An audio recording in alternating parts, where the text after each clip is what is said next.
Sup? Use chopstick? Welcome.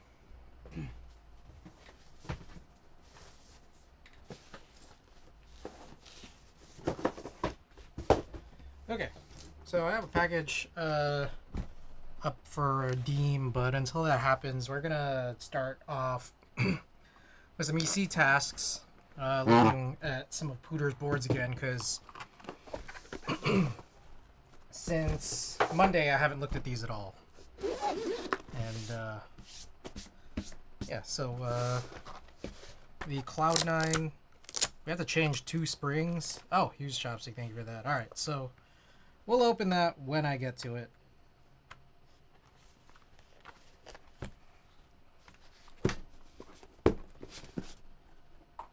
And that's kind of also because the package is actually the primary build. Oh, what happened to the foot?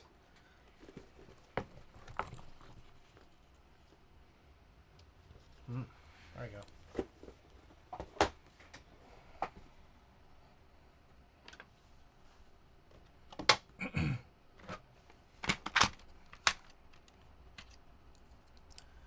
Okay.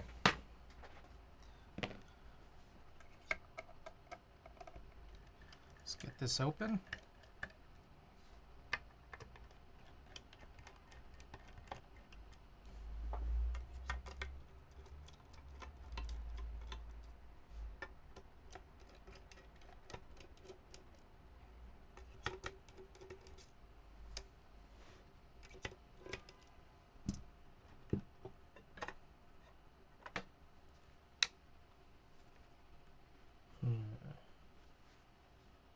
One came out, the other 3 didn't.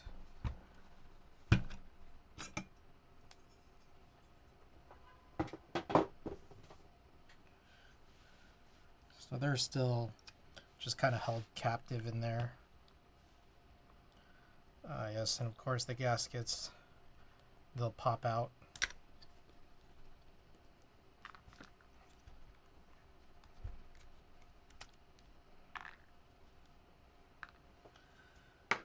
All right.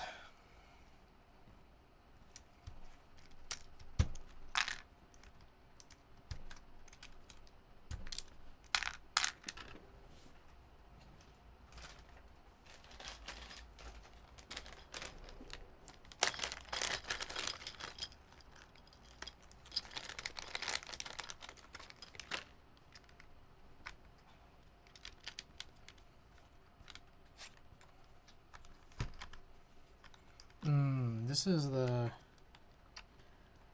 Okay, I'm remembering this is the custom plate. So, we will have to, excuse me. We'll have to kind of retrain, is what I recall here. We have to retrain the screws to go in.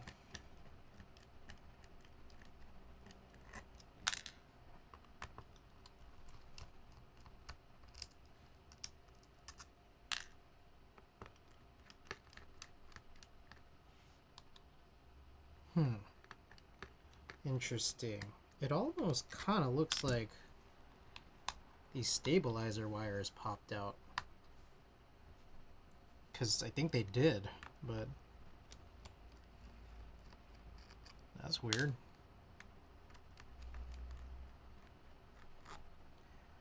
Mint fresh, yes. Not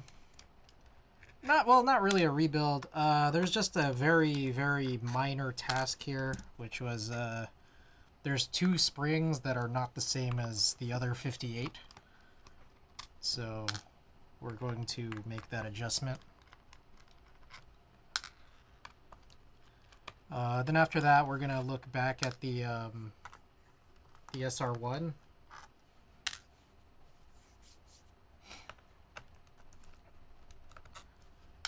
And then after that, we'll get to the build that this stream was meant for, which is the cinque 55, which I just got in today.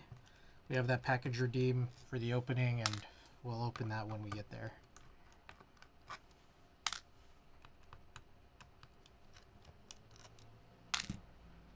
Okay. Don't think I missed any. So we should just be able to lift this off. Maybe.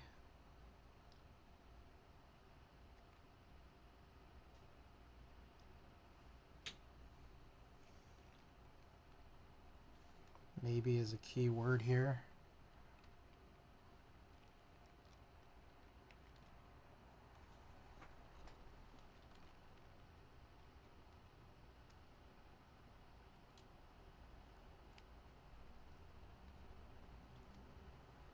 There we go.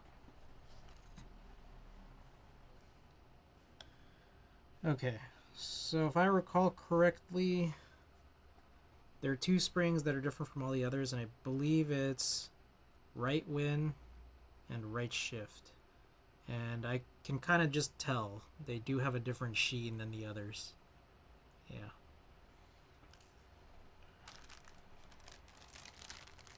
Rue, welcome.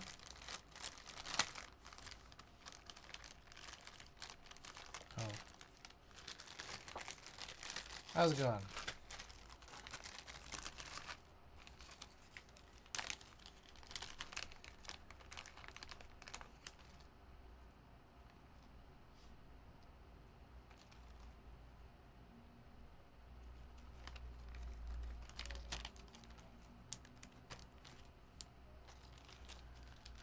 Okay. So we're on Cloud9. Oh, this is Mr. Pooter's Cloud9.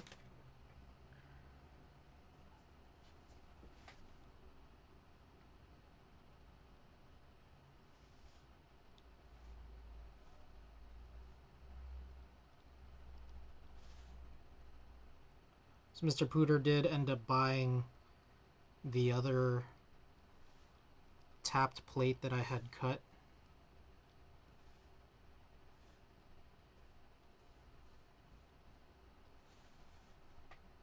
Okay, just making sure everything is good and aligned. You know what I'm realizing here? I'm pretty sure that... So I had these, I guess these were harvested out. We tried the dome gaskets for this, and I realized I didn't put the dome gaskets in this. And that's fine. It's just that like I'm pretty sure it came with 4, and I thought I only had 2. So there's probably still another 2 out there sitting in a bag. So I can go check for that.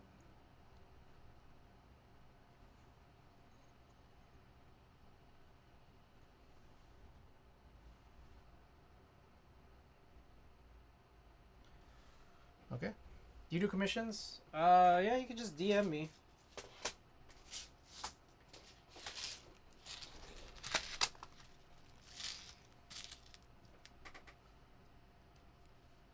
Feel free to DM me.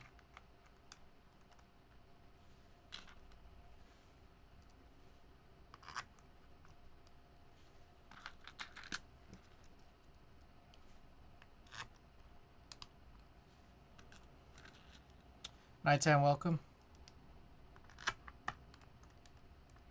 Oh, this actually doesn't seem as challenging to screw these 7mm screws in anymore.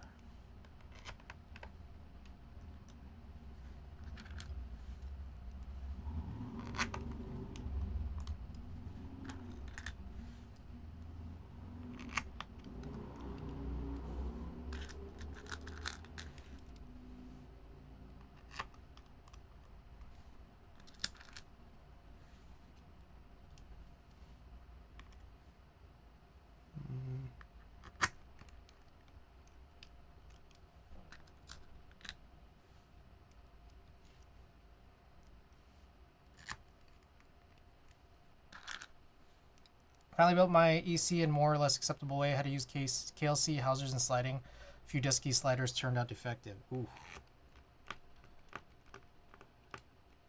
Did you end up like did that resolve your issue with like sort of the hard crashing sound? Because I found that to be kind of problematic because of the standoffs or the top side screws for the standoffs. So that's why I had this custom plate cut And I think that it's better. I had 2-cut, and that's what ended up happening here was Pooter ended up buying this other one. Do the MX version soon. I'm not liking the EC version. And that's fair, honestly, because I actually don't disagree that... Or how do I put this? I actually did kind of like the MX version better, personally.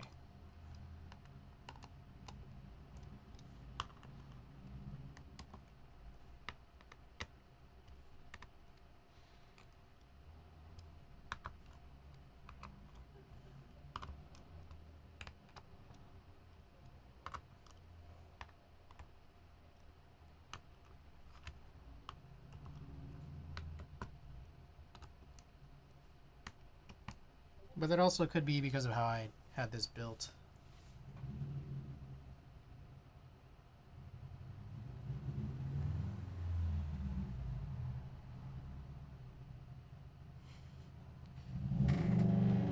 Okay. I think I threw that silver one back in, right? Alright. So that should cover this.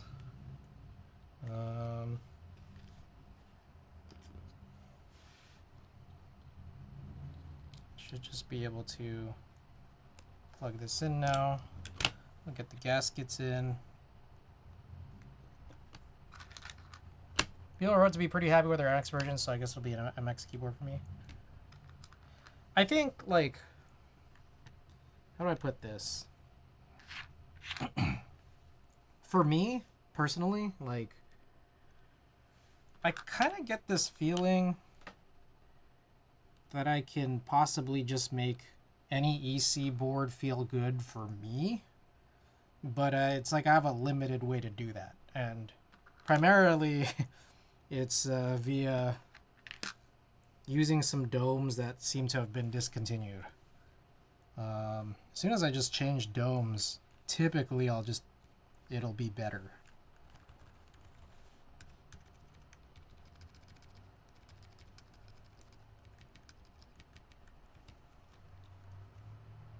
Okay. But yeah, I just don't have enough of them, so not every board gets that treatment.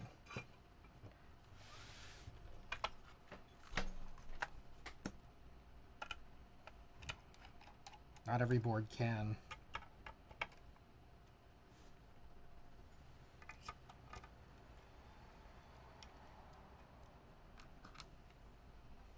What do you think about the NovaTouch domes? I don't know, they're fine. Like, the thing is, I keep them in my NovaTouch. Well, I have it as an Orbitouch now, but I just keep them there because they're... I guess one thing that's really cool about the NovaTouch domes specifically is, like, they were kind of...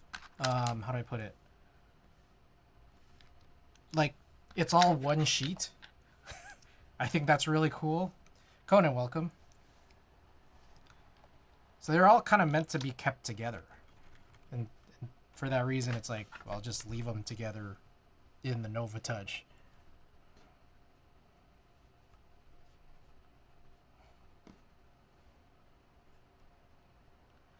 But typically, like, when your domes get a little bit older, I think they start feeling a little bit better. And so, yeah.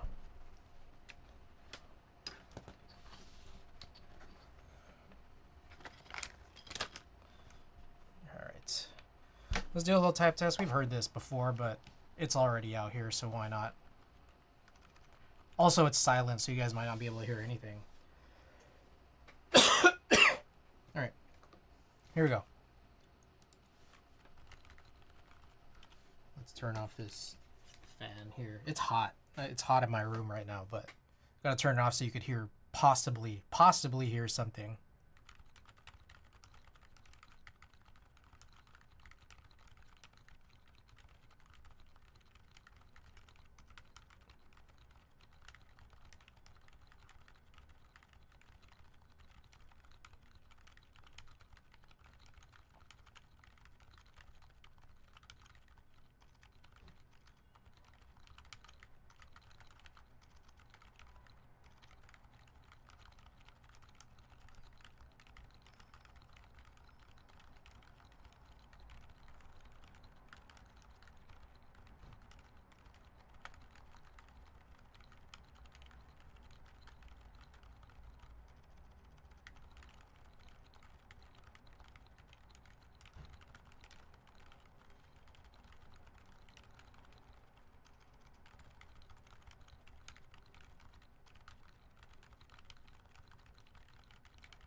So that was it. And oh, I just realized this foot came off.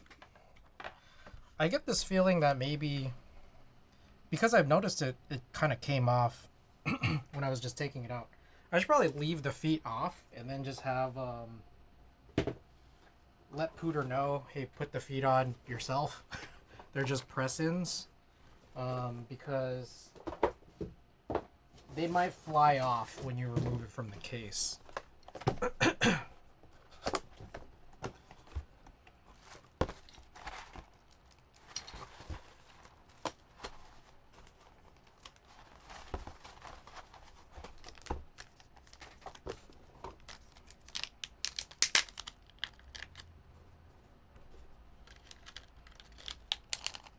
I'll leave it in the zipper case rather than this accessories box.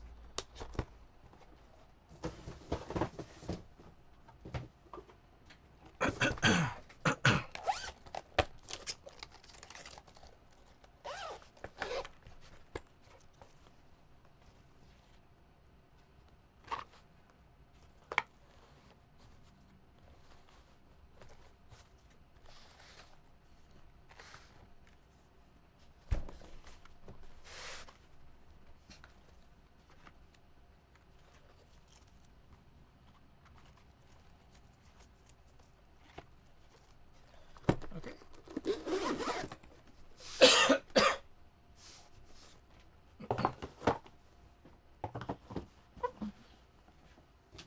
Alrighty. So I'll bust out the SR1, but let me also do a little bit of reorganizing first. Just a little.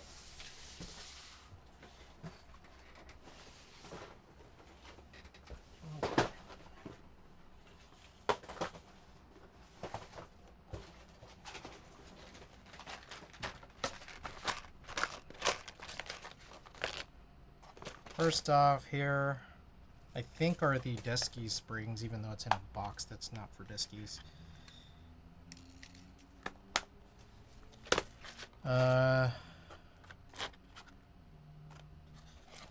So here are dome gaskets, which are separate from this baggie. Where'd you get the play file for the Cloud9? I'm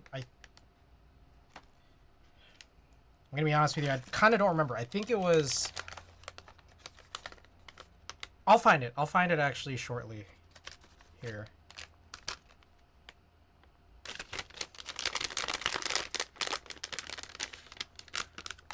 I think there was like a Google Drive folder that had a bunch of Cloud9 related stuff, including like a via JSON. So there was that. And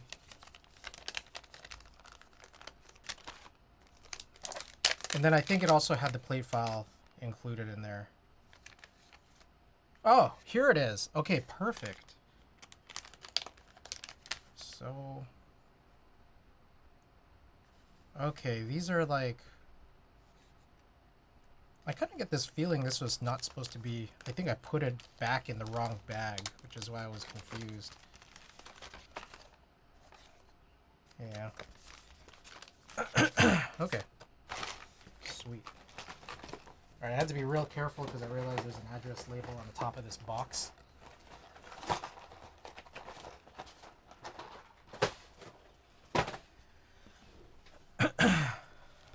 Alright, let me actually go and find that for you right now. Oh. It's worthwhile. Has to go all the way over here, huh?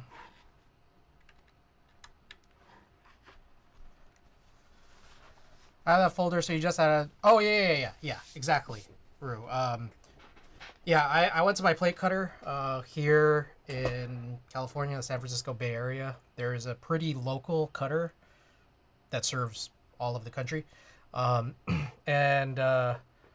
like they just had some like post-processing, post laser cutting processing option that said add tapping to this plate. Then they emailed me saying, can you provide us details on how you want it tapped? And then I just sent them like a diagram. And the diagram really was just the plate file with some circles drawn on it saying, make these fit M2. Wise Donkey, welcome. A little expensive to do that, but I mean, I finally got it working the way it did. So yeah, so as long as you have that folder, you should be good. Oops. Okay, so let's bring back the SR1. Oh my god, holy hell.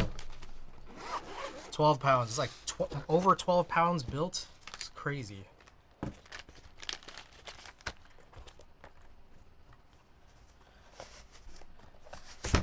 Oh. Jesus.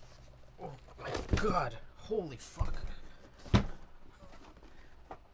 This shit's ridiculous. Okay. So the primary issue that we've noticed is that I saw the back of your room and saw how many desk mats you have. Yeah, I have more. Like, they stopped fitting in there. I think I need to get, like, new holders. Because, like, I know that, like, IKEA sells those ones that's, like, shaped like an X. So I think you'd be able to fit 12 in there instead of 9 in a single square. I could show off what I mean by that. IKEA... What is it called?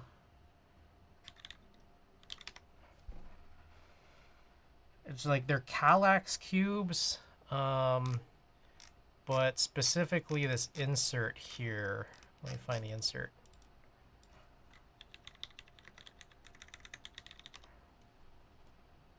Yeah, let's take a look at this.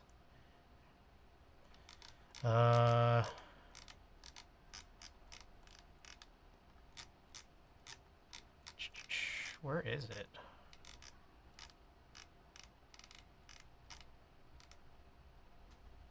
Oh, is there more than one page?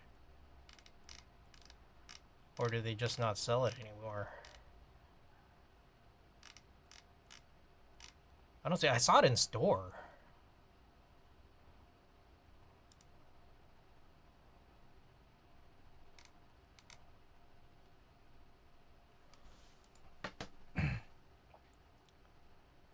Okay, I found a picture of it. I can't actually find the product page.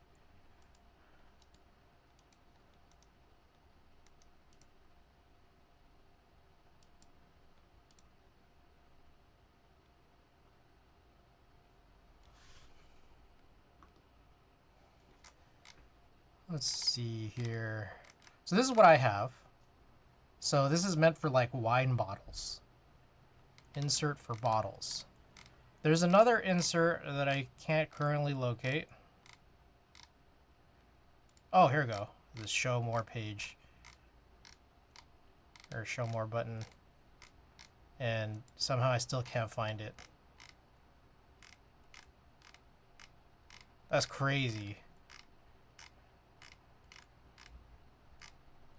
Alright, well, here's a picture I found on Google Images. So basically, you can see here, I guess these are like paper rolls or something.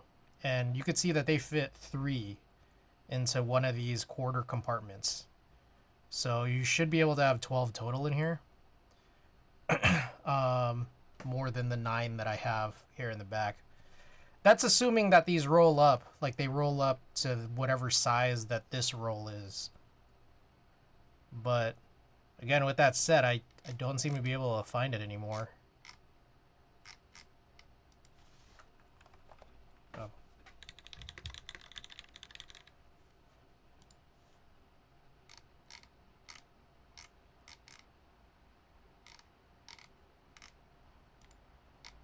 Yeah, it's maybe they're not selling it anymore. I don't know. Anyways, okay. So here's the here's Pooter's SR1, and again, I think it mostly sounds the way that I think Pooter is supposed to expect it to sound, except for the fact that these stabilized keys kind of have like, especially the enter key has like a hard bottom, whereas it's supposed to be silent. So I'm I get this feeling here that maybe these gaskets here that sort of spread themselves out to the sides might be able to help dampen where that slider comes down from. I hope. Let's try it and let's see. Oh. Oh my god. So as we kind of learned on Monday, I guess the latest SR1 buy got canceled. No one was buying it. Maybe a couple things have happened between, the announcement that it was only going to be an alu, and I guess most people don't want an alu weight, as well as, the whole tariff stuff. Plus, it's also running concurrently with some other show group buys, and maybe people just, were focusing their funds towards the other show items and not the SR1, which had run multiple times. But I just find it kind of crazy, find it kind of interesting, because I feel like the SR1 is a cooler design. I feel like the SR1 also kind of has like a little bit of hype, maybe, I don't know. So for that to get canceled because no one was buying it is kind of crazy to me.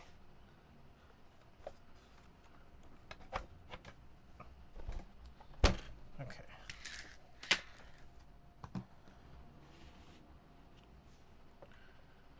So this needs to come out.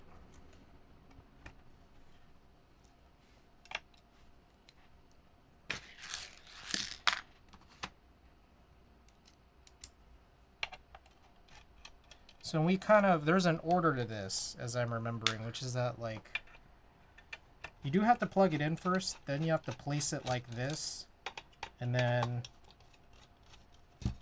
screw it in, and then flip it on. And then I'm doing the reverse order right now.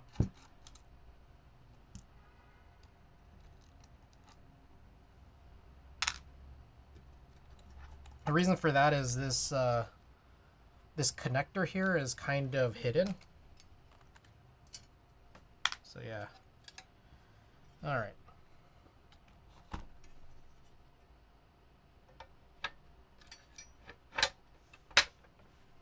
So I'm going to very carefully place it aside.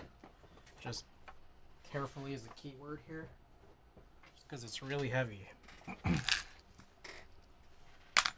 I got Phillips. Before we do that, I need to pop off some of these corners.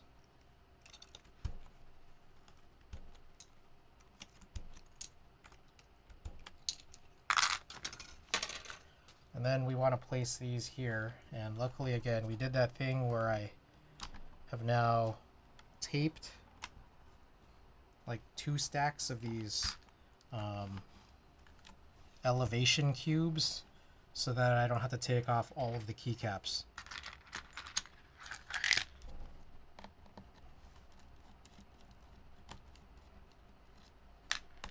So we'll give this dome gasket thing a shot, or I guess like a stabilizer gasket thing. And we'll see how it does, and if it's still no good, then I did get word from Pooter that it's okay, because he does have a future plan to send this back to me once the clever parts are in.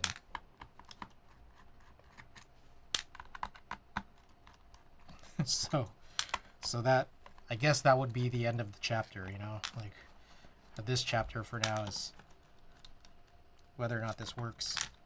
Well, unless these things make it totally horrible, in which case I will probably take them off.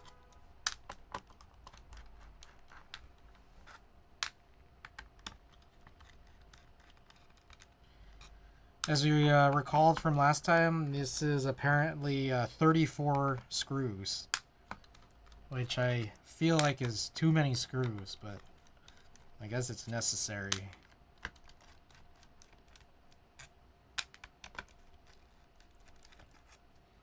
And I think is why people use wow sticks.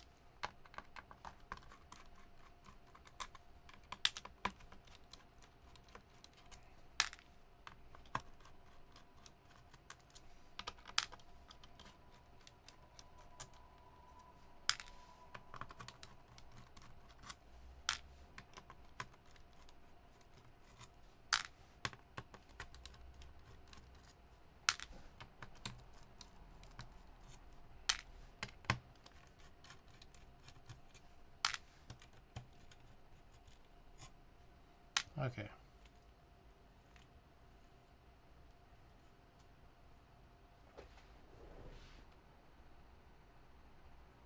All right. So. Okay. So.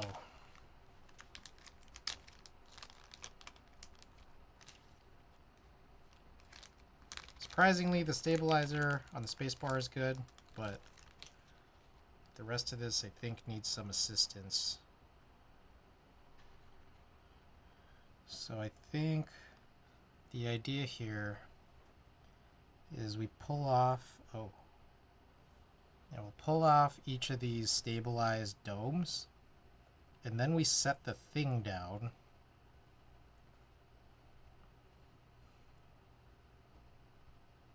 And then we figure out from there if it's like okay.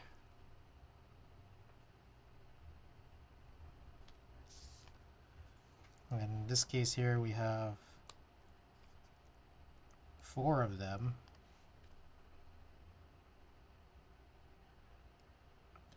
And I'm thinking also, this does have that situation where we have the PBB long stems, whereas they didn't make those for the stabilized keys, so maybe there's a chance that this actually should do some good.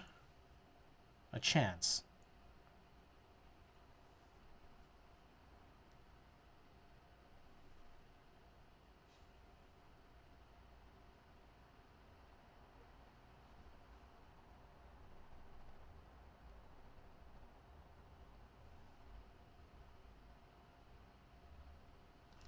I think while we're here, I might as well just go and change all 4 of those springs too.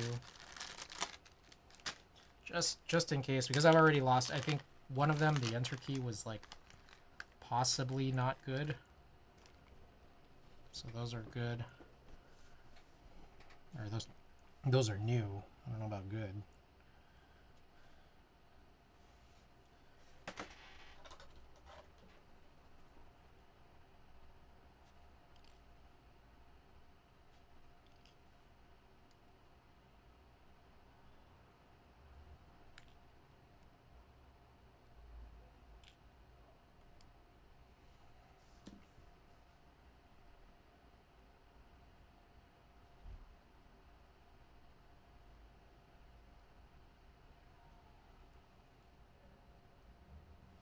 Okay. Now I'll just check for alignment, then we screw this back together, and then we try to see what happens.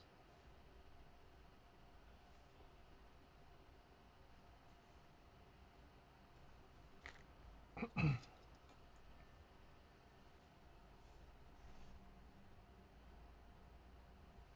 one more check here.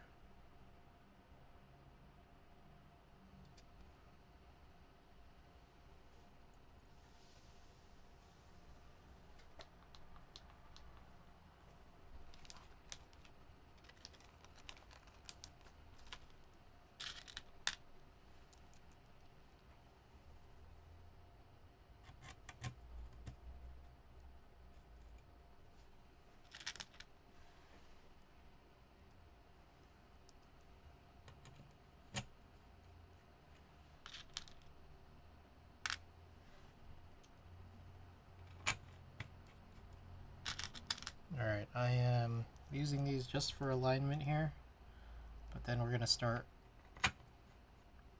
from the middle.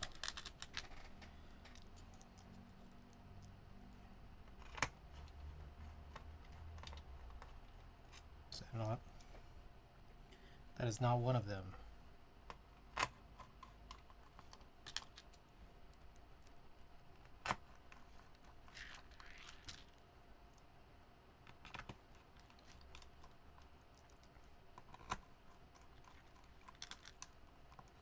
Man, how many of these are not?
Alright. Let's go back to the middle because I'm not sure if these are fully tightened.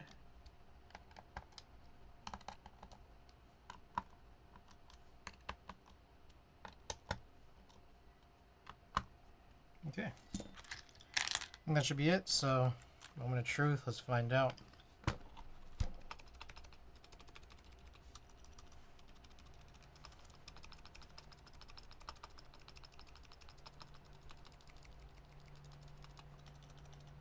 All right.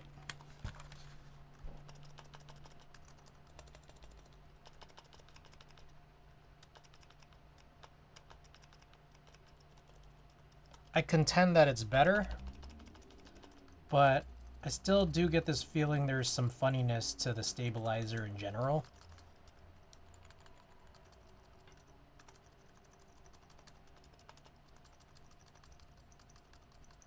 Like there's some pinginess to it. And even like this guy right here, we've been noticing some funny issues with this one too.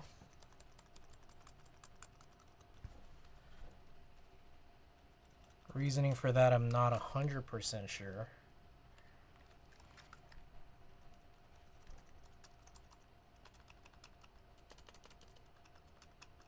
Oh, Wise Donkey. Sorry, that's not the board that I'm using actually. It's this LZ-CLS SXH. I forgot to update it. That's my bad.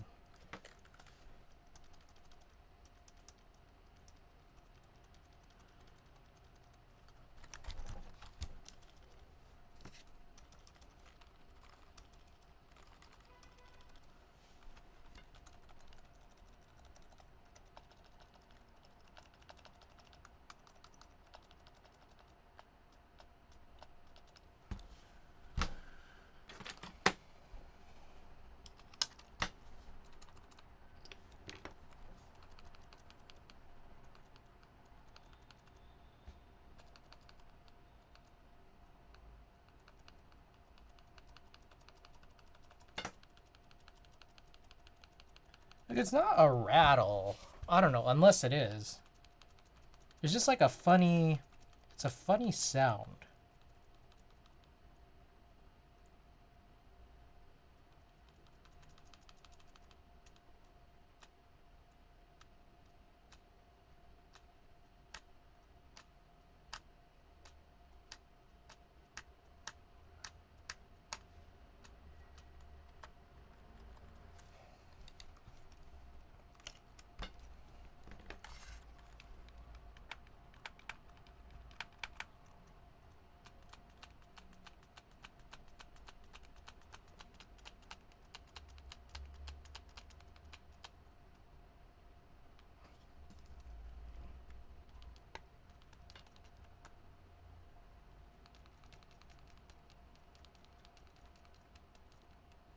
I don't know, maybe you just don't really hear it. You don't really hear it unless you're like hunting for it. But also, I do additionally still get this feeling like it's still in the enter key. It really largely got fixed on these other ones, but the enter key has just been such an enigma.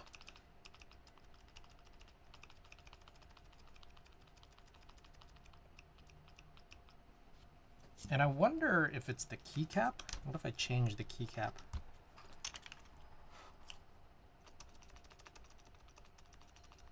I see. It might be the keycap, like the keycap profile being like the middle row just having like such a different profile, like more flat essentially. Because you don't really get that super hardness with it.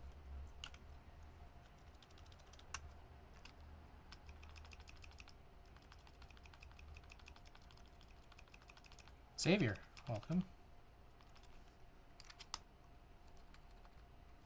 I wonder, you know what I realize is I have those spacers. I just have to find them.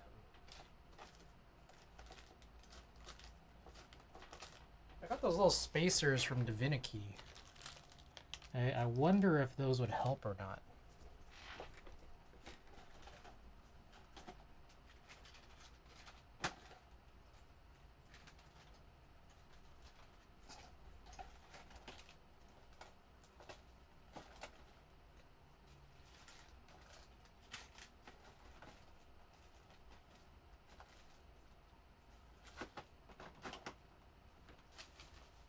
Alright, goofy thing. It's like I bought them. I don't know where they are anymore.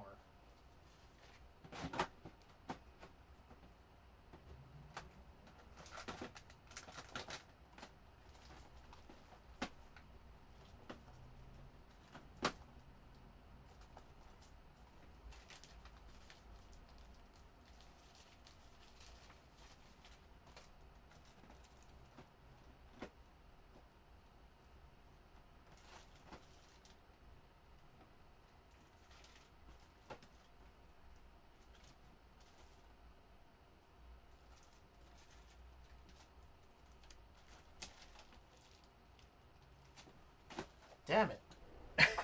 I don't know where they are. What'd I do? Shit.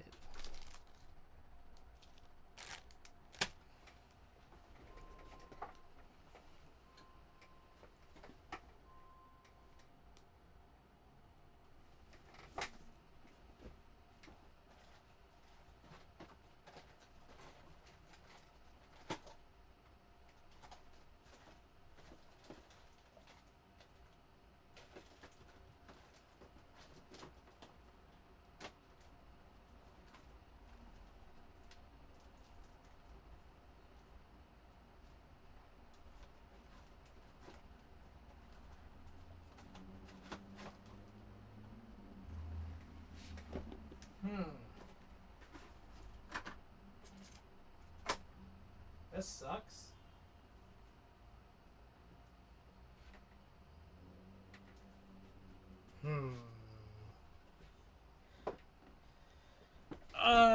I guess I'll have to look for it off stream.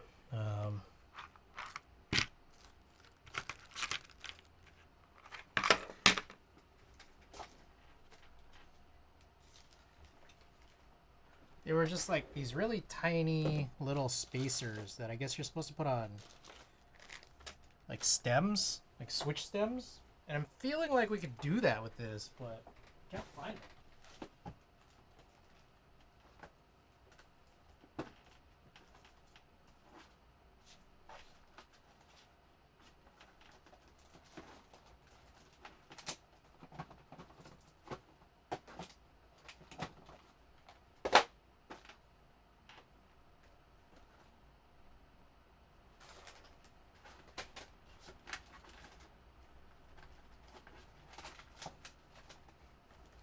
Alright, let me just do a little bit more hunting here, because... No, it's not that. Ah, I found it!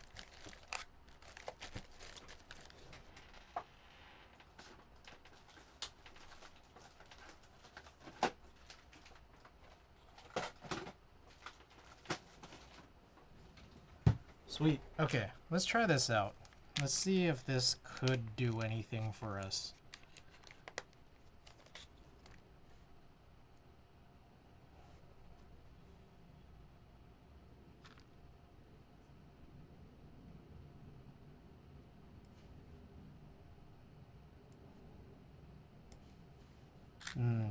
The kind of scary thing about this seems to be adhesive. Also, let's just fuck. Why is it so damn hard to handle?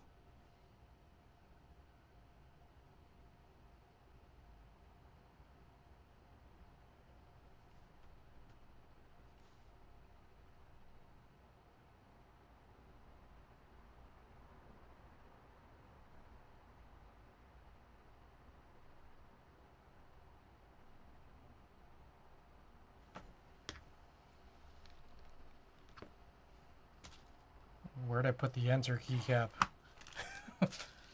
The hell? Oh, right here.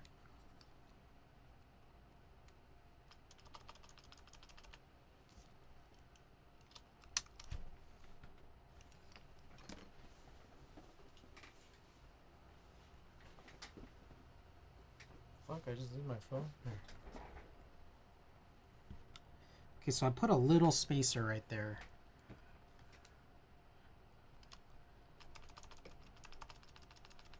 That might fix it.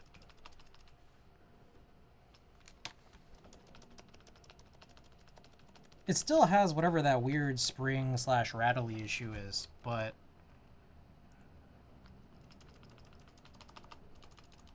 I feel like that slamming issue is not there anymore, which is good. Okay, well, I guess that's it.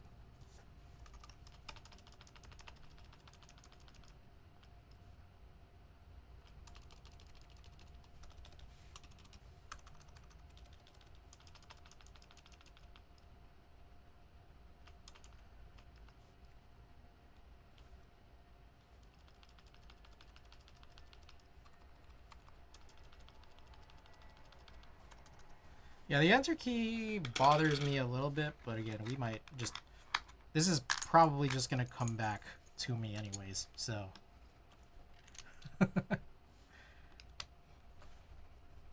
Alrighty. Let's just say that that's that then.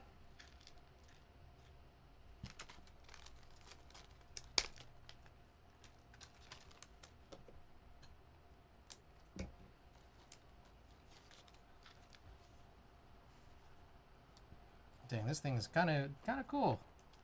Kind of cool.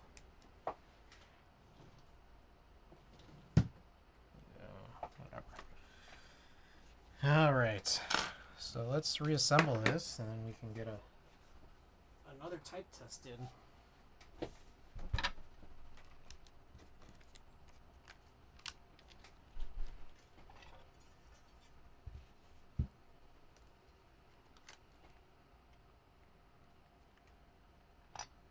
Oh, plug this in first.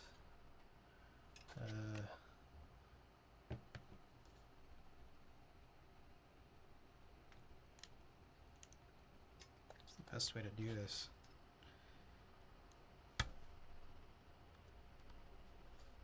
Okay, just like that.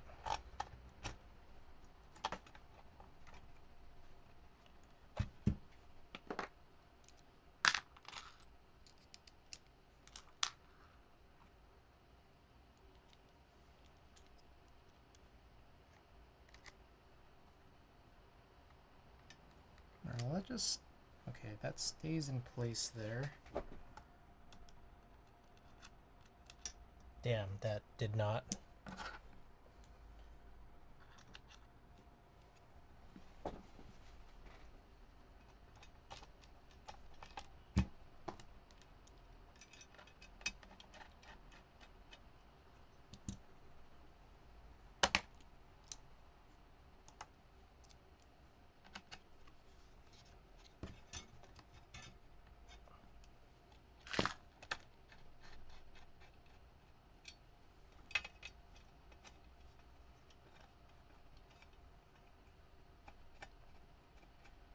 Sweet.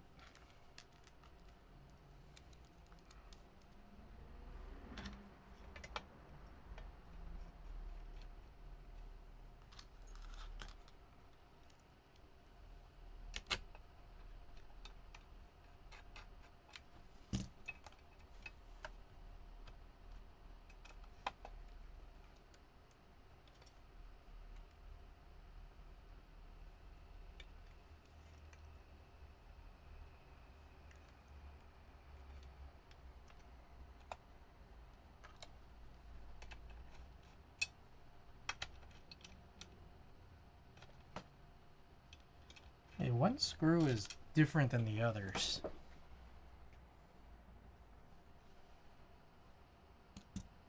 That bothers me a little.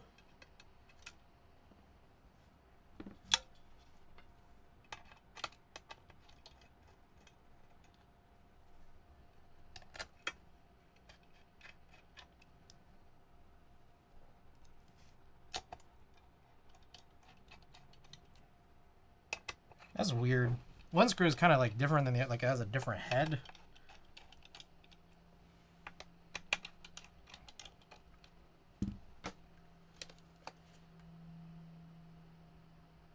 Fuck, it's crooked.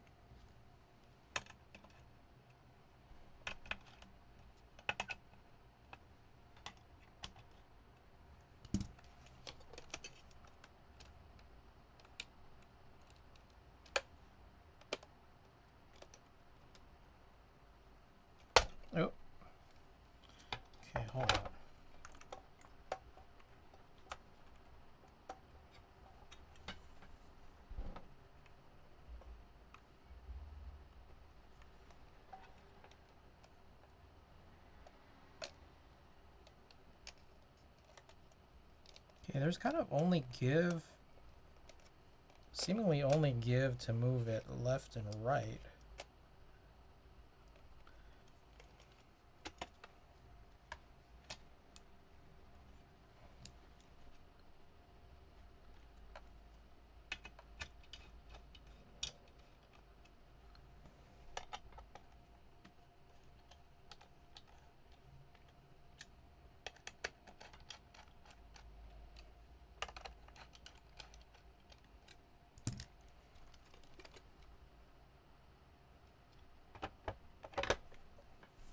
Alright, before I screw it in, let's kind of just check here that... No, it's right here. Let's check here that it works. Yeah, looks like it does.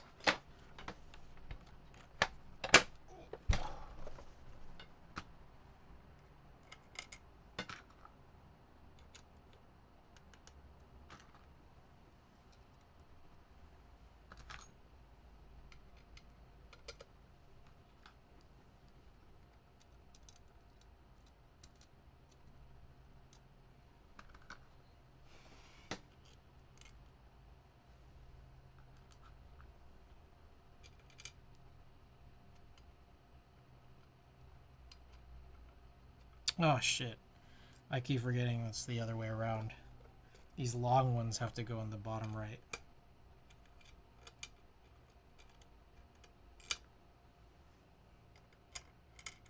Or bottom corners. It's weird, it's totally different and I'm used to.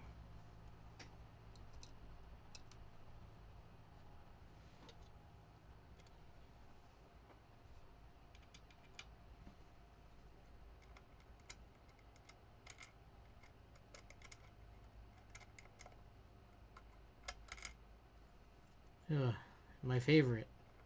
Non-magnetic screws.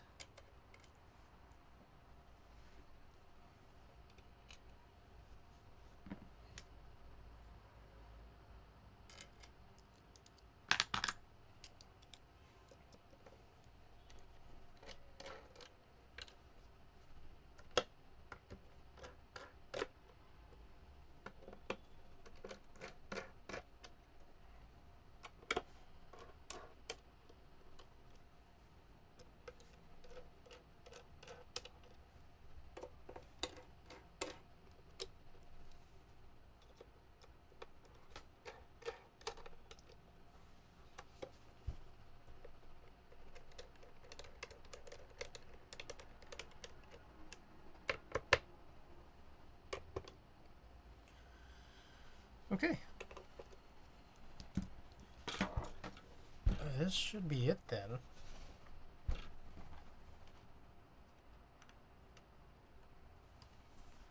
Let's do a type test on this. Well, let's also just kind of listen for it here. These stabilized keys. Yeah, significantly better. Especially adding that spacer here, I think, helped.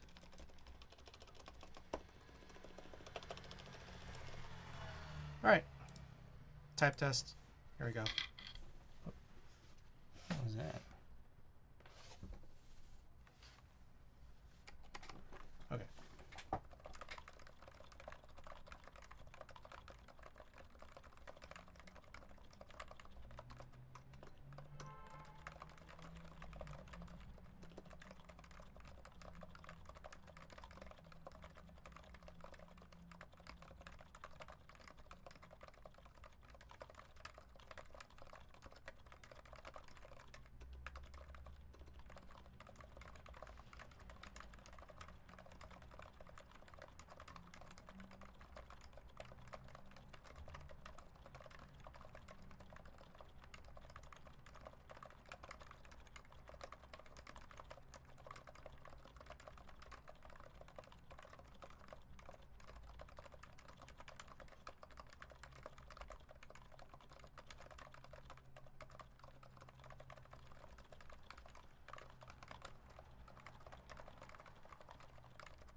Okay. Is this GMK? Yes, this is GMK. It's extended 2048 light. It does have like different legends than normal. It's more that whatever the oblique Univers. That's what I guess it is, or something like it. Oh, Randy, thank you. Oh shoot, I totally forgot about that. Randy, welcome. Randy, we figured it out. There's a couple things here on these 2Us. One is, yeah, you do need to use those, the stabilizer dome gasket things, because the stabilizer stems are not extended the same way that these pink PBB ones are on the rest of the 1U alphas. But then also we were still getting a crashing sound on the enter, and I realized I ended up using these little, I don't know what you call them, the little pieces that help you kind of raise off, and that seems to have helped, and now we're not getting any sort of craziness here. Lamp, welcome. How's it going? Huh? I don't know if you were here for the last stream and the issues that we had on this. What's good, man? No. This is an SR1. This is for Mr. Pooter. And this is, yeah, the razors, the little razor things. Yeah. I got this from Divinity. Okay. So, that is the board. Yeah, I think and I think the razor thing like helped because the profile of the enter key is so short.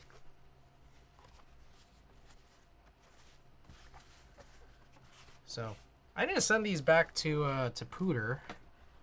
Apparently, this is only a short-term board because my understanding, what I'm hearing, wasn't sure if it was Digilog or something. Oh, I have a Digilog of my own, but this is the SR1 from Shell, from Mr. Pooter. So, he's actually going to end up sending this back down the line once the clever parts come in, just to see how different it's going to be. Okay, so I do have the build stated in the title and in the Discord ping. As a package, I have not yet opened. Just got this in today. Ooh. So let's get this open in. I do also have a bit of news. But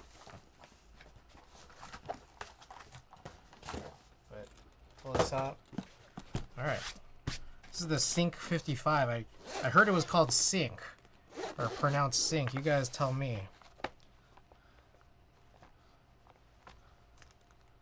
So look at that. That is like a, I don't know what they call this. Like a champagne gold. What do they? Let's see what they called it. Oh, problem here.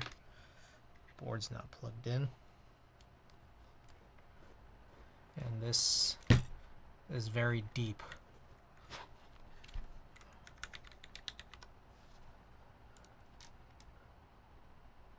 Champagne gold. That's what they called it.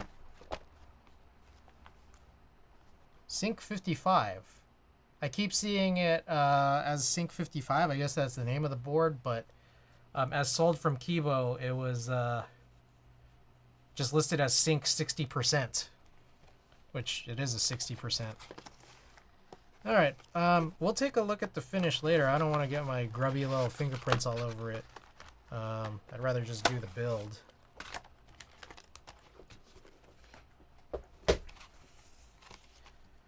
Quick time check. We've been on for about an hour. All right, looks like there's some, guessing, gaskets. All right, there's a piece. Oh, it's not JST. Interesting. You opted to go with not JST. Looks like this is some, I'm guessing it's a case foam. Maybe they can't count. Maybe. I actually am very curious. Like, I don't know why they called it the Cinque 55. Like, I don't know what the 55 is actually for. Like, there's nothing on the PCB that indicates that it's anything but a 60%. So, I'm a little bit weirded out by that. Oh, Sync is no longer even on the website. So I'm not 100% sure what the like what is this foam exactly? I think it's a case foam. That looks a little too thick to be like a PCB foam, but I just don't know. Like I typically see that as something a little bit thinner. Back from AK, it's case foam. Okay, got it. Thank you for that. All right, so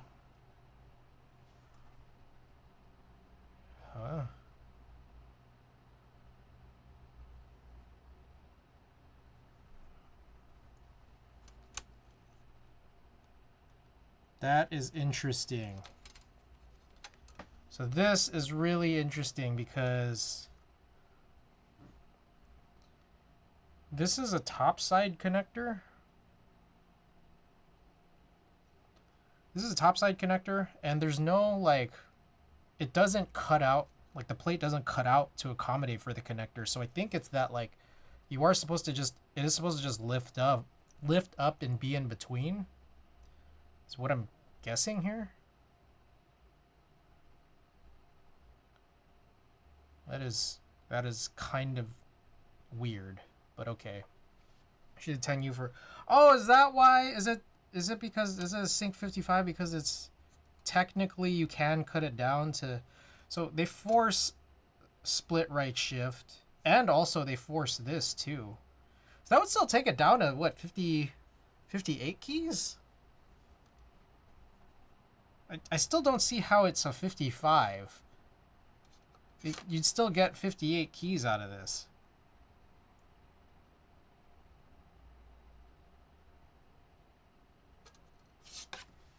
Anyways, since it's a quarter connector, it should be easy to test the PCB.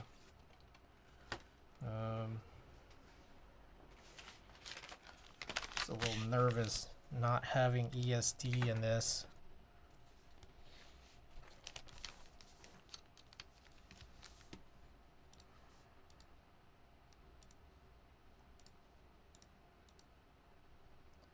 All right. I need like a JSON, I guess.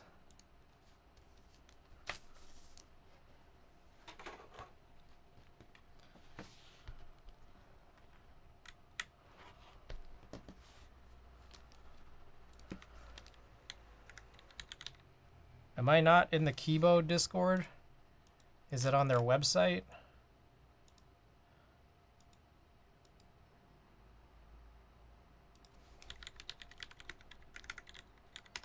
Also, I realize my current keyboard command is not correct.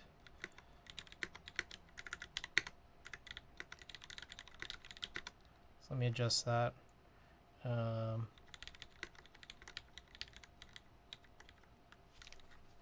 don't remember what springs. Anyways, if someone could help me find a JSON for this, could be much appreciated while I go and figure out what's going on here with this CLS SXH. Oh god, did I not? I did an update from the other day.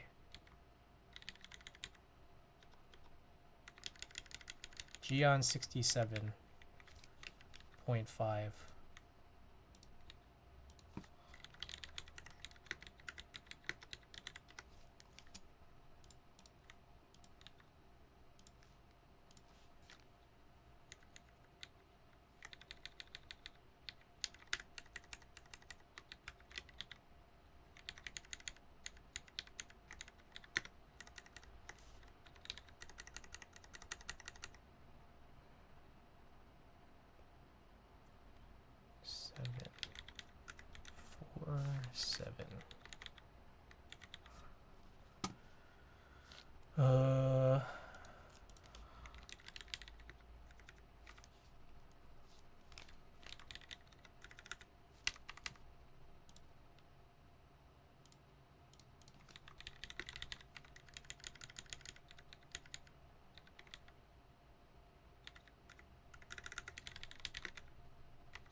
Okay. Kibo. Let's join this Discord. I guess I'm not in it already.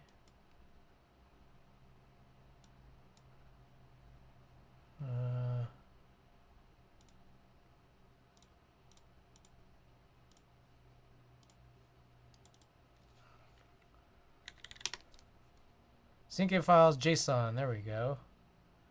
Sync. What's JSON for VIA and VIA v3? Is VIA v3 just web VIA?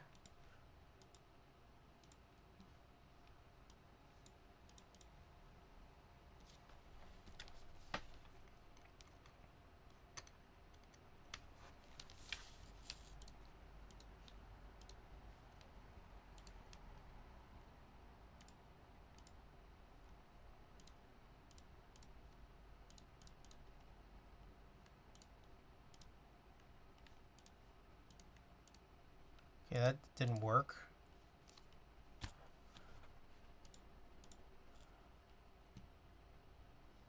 Oh. I see. I think I had the wrong thing configured here. No, it still don't work.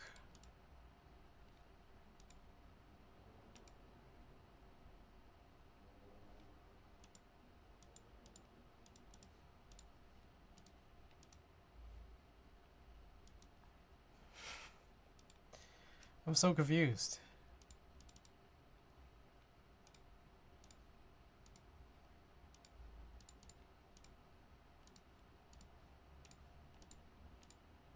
Oh, this shit is working. What the fuck?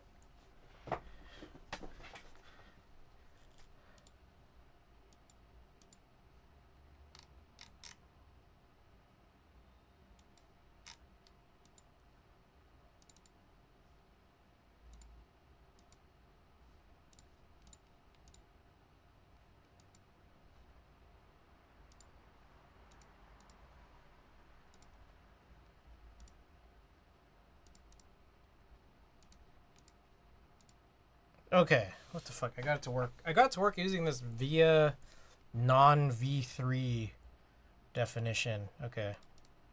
Split. Oh, I can't see it. All right, split. Looks good. Wow, okay. That was very weird. All right, left control. Looks pretty good.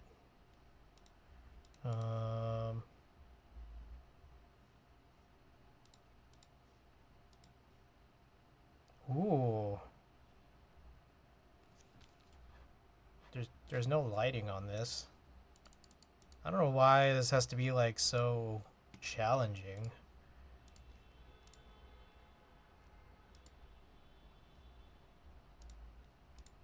All right. Let's see.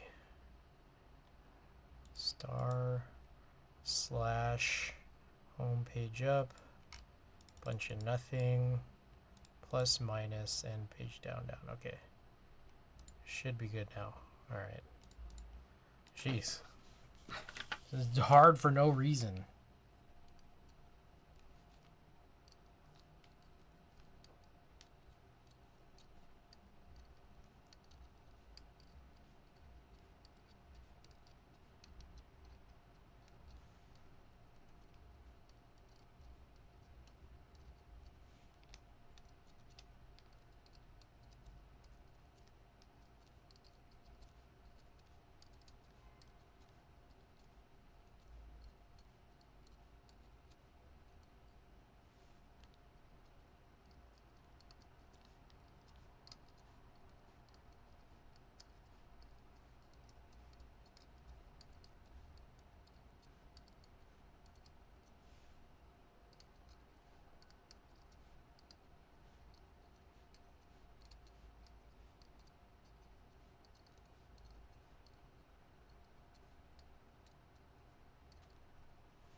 $7-Eleven seems to be a more reliable place for those check. Oh, okay. Good to know. Good to know. Thank you.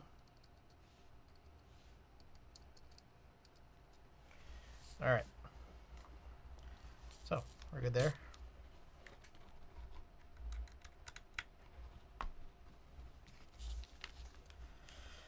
All right. So let's think here. I actually kind of am thinking of doing a second build after this, which is one of those Philco, uh, the Nick Heller Philco PCBs. So there's a chance here where I'm feeling like maybe I should do 6 stabilizers. That said, I don't know anything about the sync, and the page is gone. So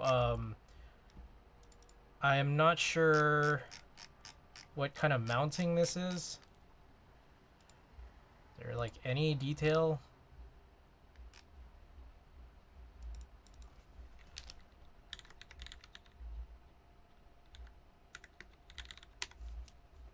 Sandwich mount. Oh, is this a 1.2? Oh, that is a little spicy. I might have not used the correct. Oh, not the right thing. Might not have used the correct stabilizer if I didn't know in advance. Spicy. I think this might be 1.2. Yo, this is...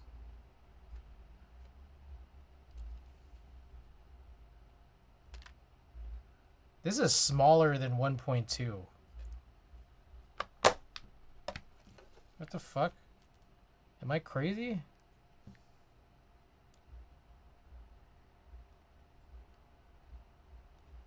Is this accurate? Oh, wait. 0. Hold on. That wasn't zeroed out. Okay. I was about to say. Oh, yeah, this is 1.2. This caliper wasn't zeroed out.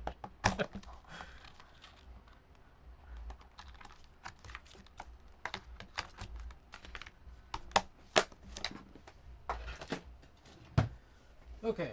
So let's take a look.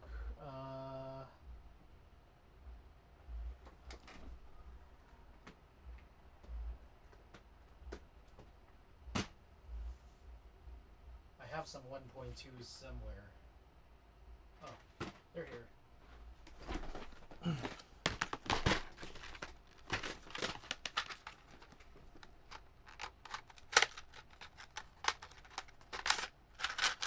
Perfect. Well, that's not enough, though. So I need this other one. Okay.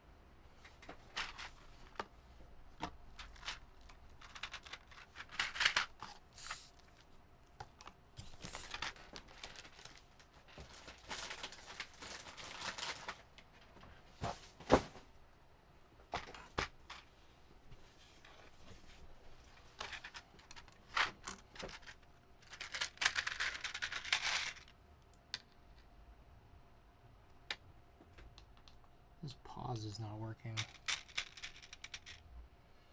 Okay, so I don't care about that. This is done.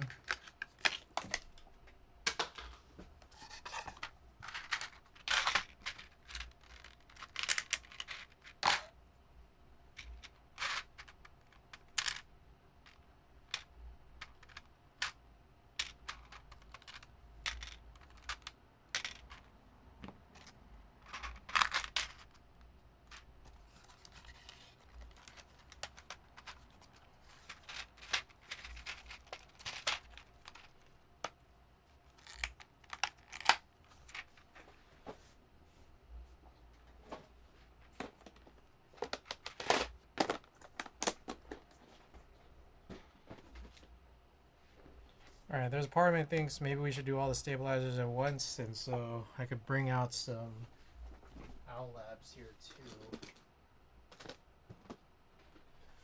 Just do stabilizers for like half an hour.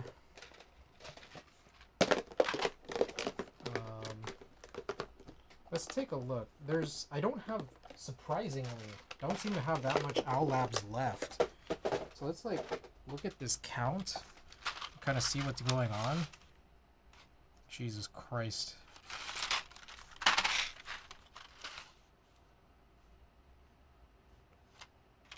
So I think this is for a full size. Now how many do we have? 1, 2, 3, 4, 5, 6. 6 pairs. How much do you usually need for a full size? You need like 4, 5, 6, 7? 7 pairs? Or 8?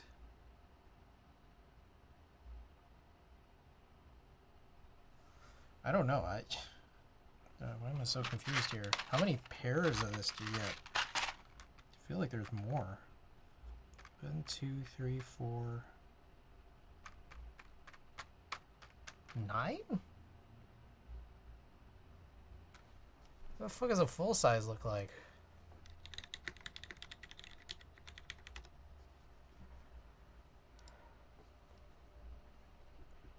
Okay, 1, 2, 3, 4, 5, 6, 7. Why the hell is there like so many in an Owl Labs pack?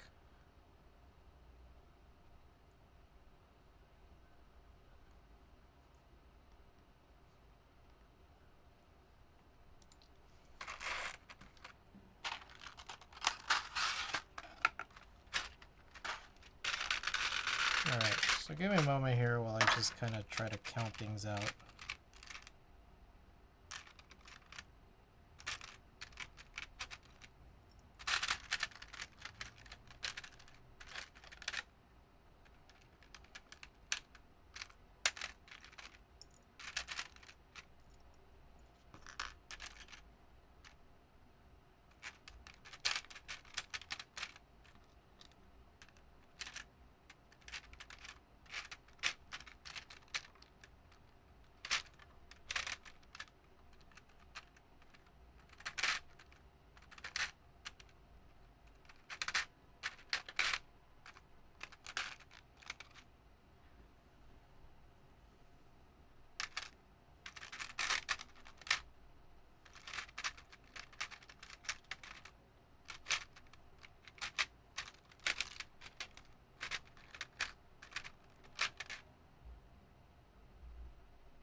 Alright, you guys are just watching me organize stabilizers, which you realize is...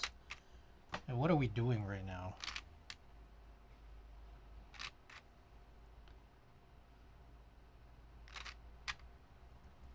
Like, honestly.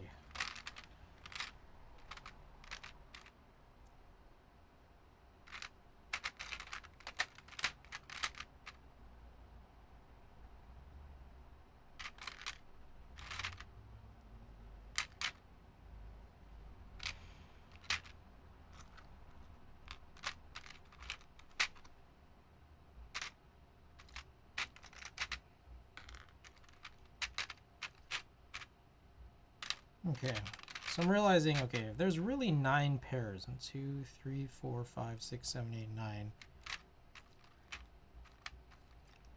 We're in a weird spot where I don't know which of these I should even use.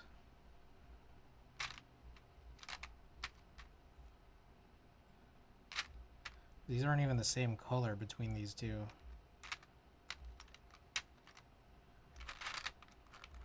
Oh, was I supposed to flip this?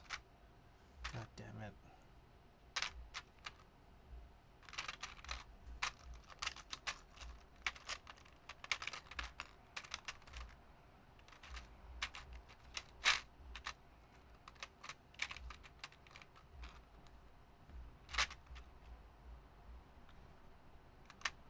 So basically there's 9 in here. If I use 4 for... If I use... I think I get 3 HHKBs out of this. Right? Yeah. So I don't think I should use Owl Labs for... That was a lot of running through this just to realize I don't want to use it.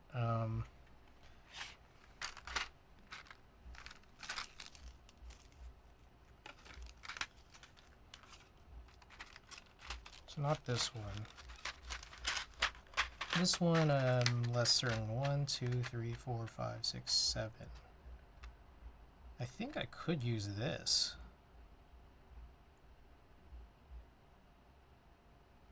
Oh wait, what the fuck? Did I just forget spacebar? 1, 2, 3, 4, 5, 6, 7, 8, 9. Oh, why the fuck did I miscount? So how many do I need for full size? Or sorry.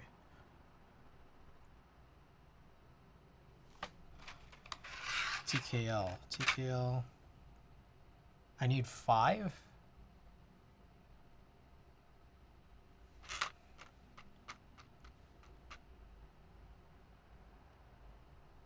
One,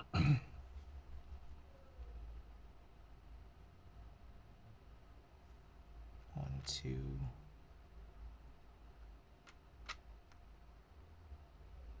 Oh, that kind of sucks. All right.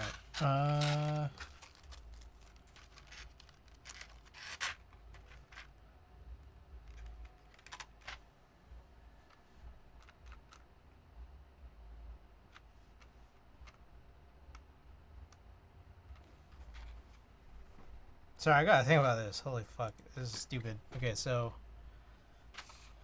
I get 9 pairs out of this. If I run this, then I can get 1 more HHKB.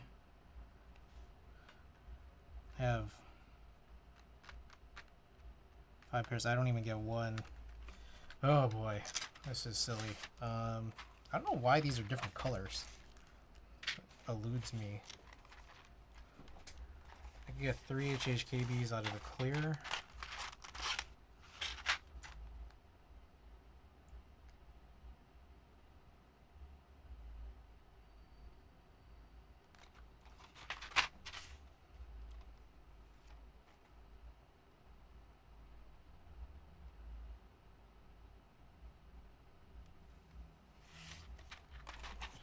Alright, I guess I'm not using this for now. 5, 8. Is this better?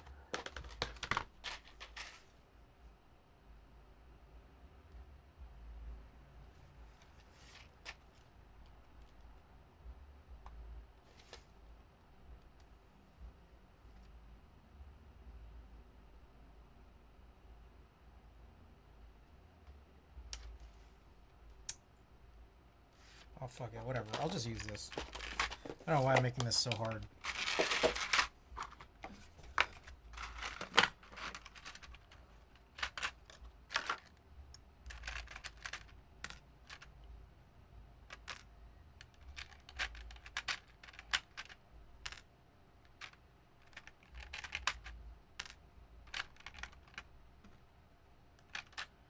think we're going 7U on that one tonight.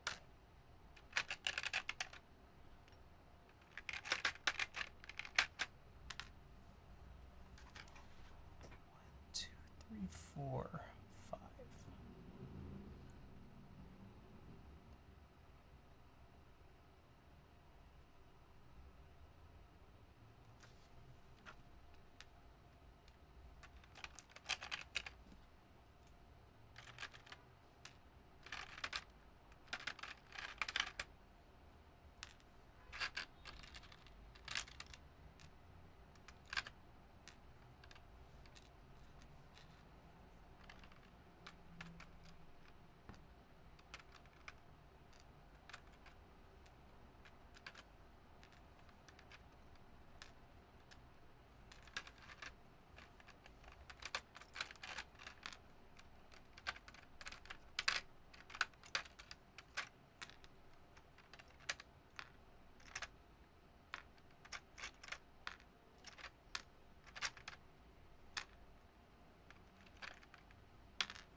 Okay.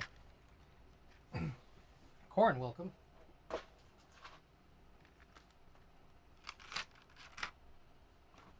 I'll probably just have some mixed. 2 plus 9, 11. Yeah, I guess I can. I just like, sorry, I've been like trying to figure out, because I don't do TKLs that frequently. It's like, how many of these do we need for TKL? Alright, so we're just going to be doing stabilizers for a really long time here.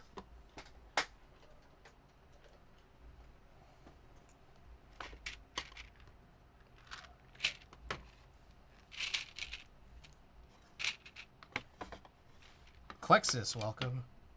Klexus, do you like TKLs?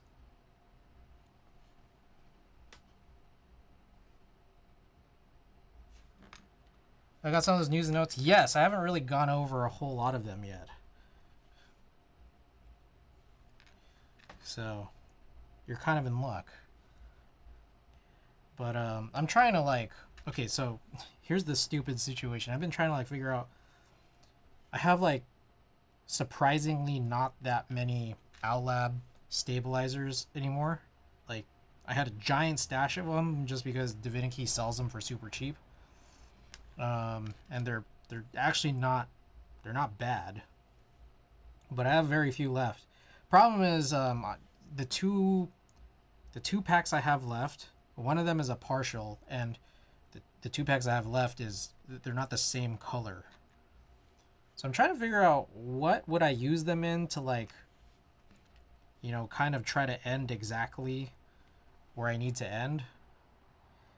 And the problem is, there's no good answer to that.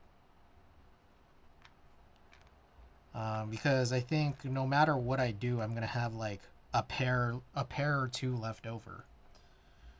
So I think I could spend all the rest of them on these Philcos. I think.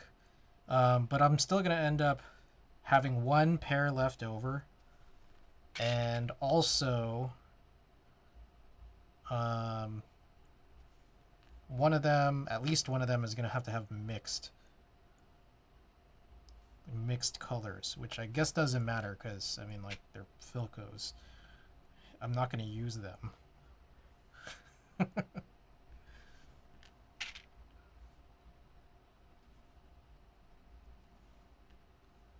So we had 7 pairs in one and 9 pairs in another. I was like, I guess, like, because you need, like, what is it? The reason I ask about whether you like TKLs is because I'm just like, how many stabilizers do you need for a TKL? I think it's 5, right? 4 2Us and 1 7U. And then the question there is just then like, okay, what can I do? That's, I guess, 16 total.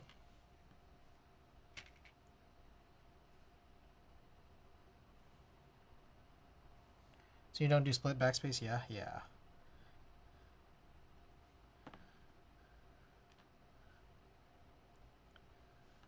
So 16 total. And then for a full size, it's 8.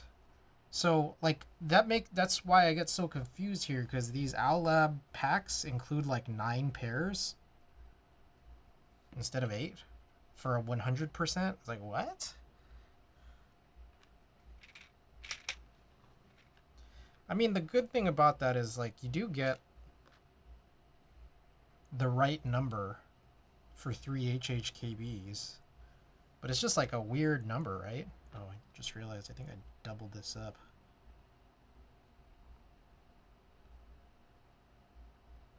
Whatever, it's fine.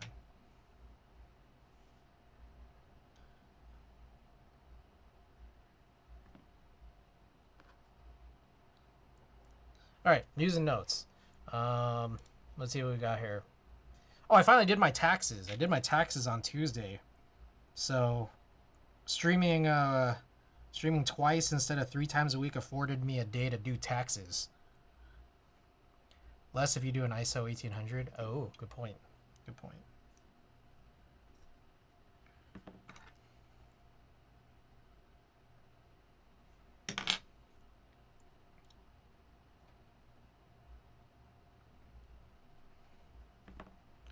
I realize taxes were very mildly easier this year because I actually truthfully didn't take any paid concert shoots in 2024, so that was like just like a whole lot less that I had to do.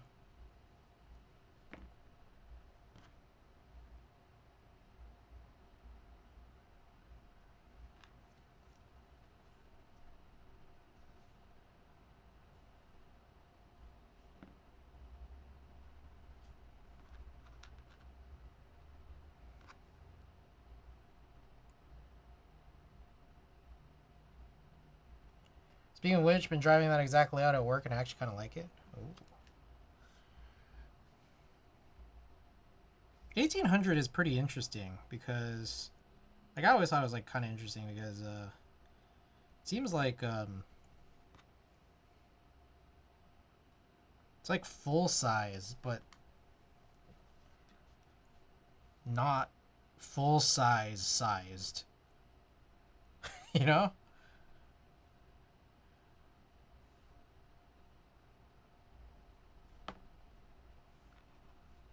Compact full size. Yeah.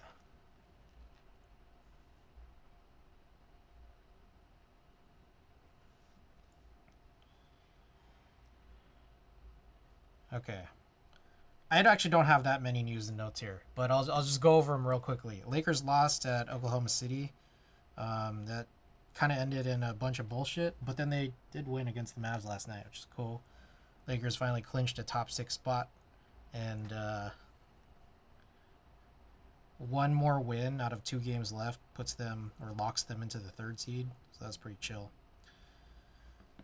Mavs fans are, I know. That's sad. Okay. Keyboard news. So I do have some keyboard news. Like for me. So why is this so weird? This feels weird. This seems not right. So I went and found the Tfue VOD, the Teha X Tfue VOD, and I realized, okay, that feels very weird. This doesn't feel right. I don't like this. I don't know if it's the insert or the housing. Let me try a different housing. So I found the Tfue Teha VOD. I think it's the housing. Something about this housing is not right.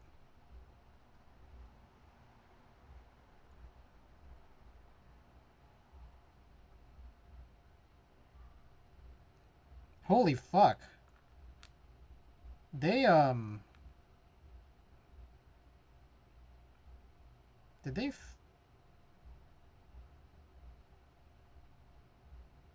No. Hold on. This is weird. Okay, anyways.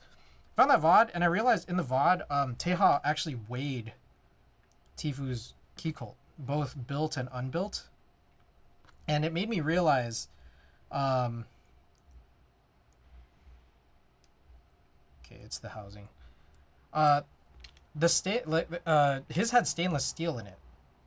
And it actually built weighs less than the LZ CLS SXH. So it's like, it's still pretty heavy. This is a pretty decently heavy board. Like, not super easy to pick up with one hand, but you can. But it's a little bit lighter. I do think, though, I think it's a bit heavier than the Lily, though. But I'm surprised, because I thought it would actually be a little bit heavier. So that actually eased my mind a little bit more. And I did end up buying the 160 from Novel Keys with the stainless steel insert, after saying that for a really long time that I wanted to buy it with the aluminum insert. So I ended up getting silver. Anno silver top and bottom. And the stainless steel mid piece. So here's to, like, just hoping that I'm not wrong in my prediction that this should be okay. Teha weighed Tifu's key cult stainless steel mid piece at 3 pounds 12 ounces built. This guy right here is about 4 pounds 2 ounces. So this is like a whole 6 ounces heavier.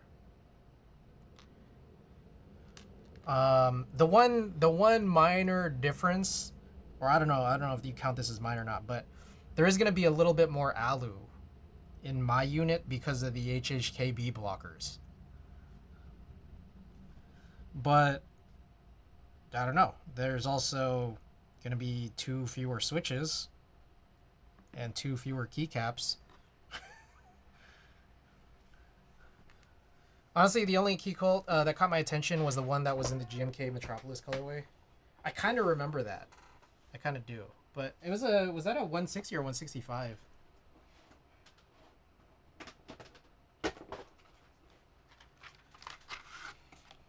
Alright, so now technically this one's bad.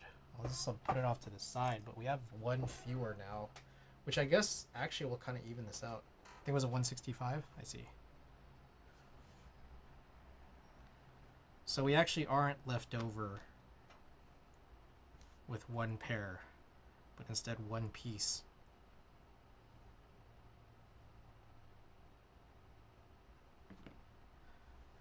Lily, I think there was a Marker Chun video where they weighed the Lily. I mean, I could also just weigh my Lily. That like kind of requires effort. I'm wrong. Is it a number 2 TKO? I see.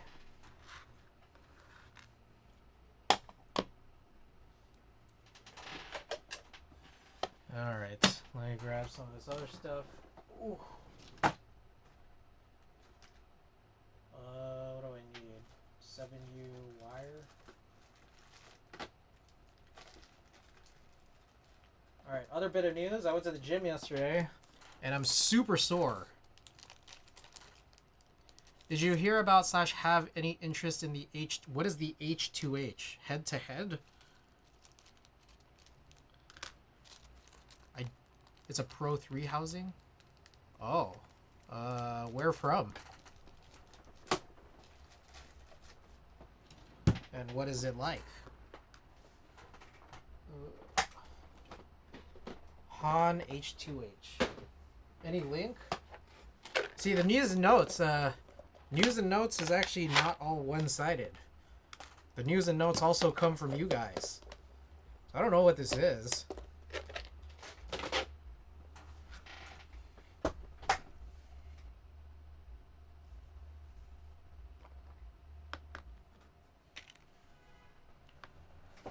There's gonna be an R2 soon, and talks with Freddo to sell through Key Spencery, but no official link yet. Okay, so I've not heard of it. I am a little bit interested, yeah. When you say it, but yeah, I think I need some more details on what it looks like. How's the Undead? Welcome. I was surprised there weren't more custom aftermarket cases. Yeah, I feel like it's your. This is R2, right? Or sorry, R Rev 3. Yeah, I don't see any APs on this. Yeah. Nujun, welcome back. Anyone in chat has an H2H? I heard it's garnering some interest in the community recently. Yeah, we're just talking about it. I don't actually know. I don't have a whole lot of details on this. But Klexus did just drop this video. I'll open it up soonish.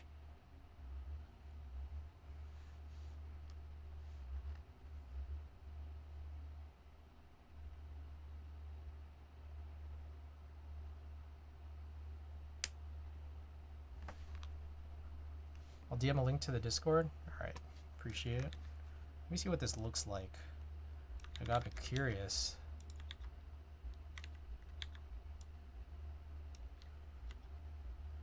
What the hell?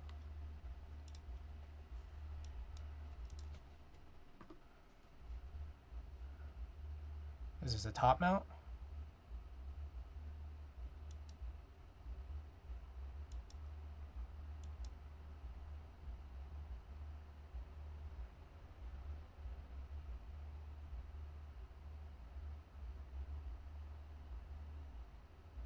Curve?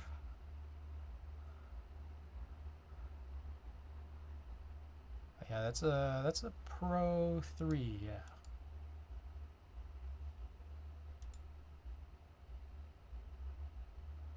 Ooh, okay, I see. That's pretty interesting. The bottom base being like a little bit more expanded out.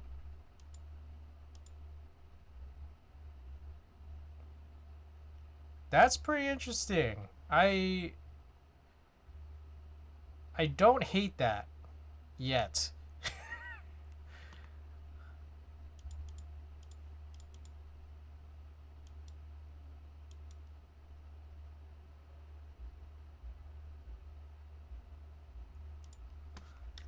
Yet.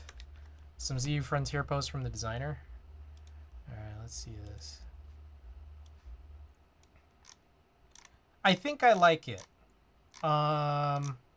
What I find interesting about it is, yeah, the dual, essentially the dual colors, like the dual color situation here. It's interesting. It's interesting because it feels like,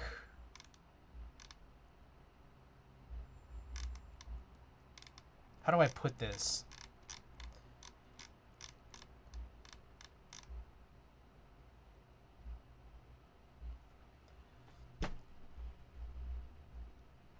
It feels like a more tasteful take on a wide bezel. Like, it's a wide bezel for sure, but like it approached it, I feel like, a little bit differently than I think I've seen other wide bezel boards approach wide bezels.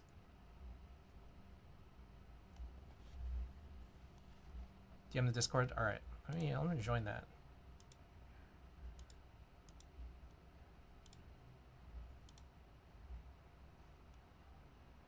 Alrighty, I'm in it.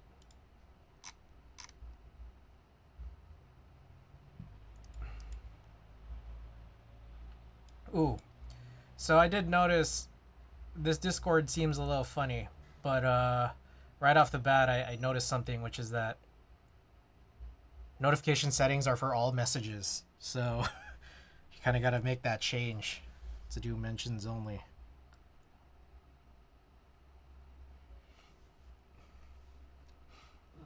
I think I'm a fan. I'm interested. I am.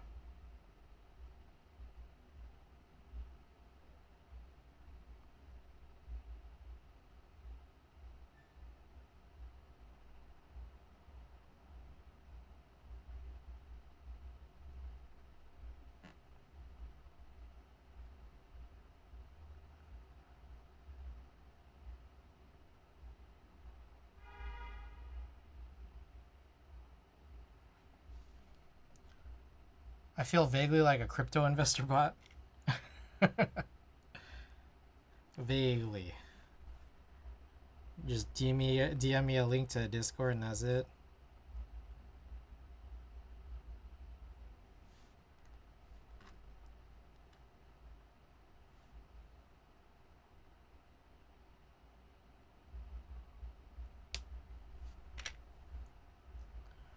Brought something up and then suddenly people agreed and talked it out.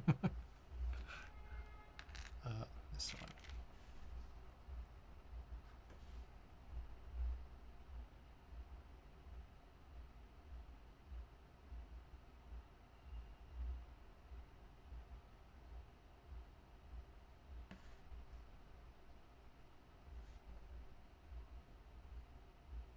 Alright. I'm gonna be real with you guys. I feel like I've kind of wasted a lot of time here. Trying to figure out what was going on with stabilizers, and also I'm getting kind of hungry. So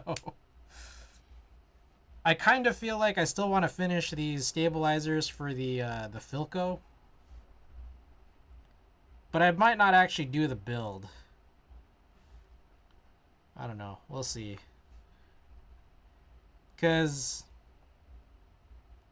these Filco builds are kind of stupid in that I have to dump out all of my excess switches just to figure out what switches are going to actually go into it. And that part of it just also takes kind of long, in addition to the stabilizers. So, and then you have to solder way more. Yeah, I don't think we're doing that build, but I'll do the stabilizers and I'll screw them in, and we'll just we'll leave it at that. Finish the build like next time or something.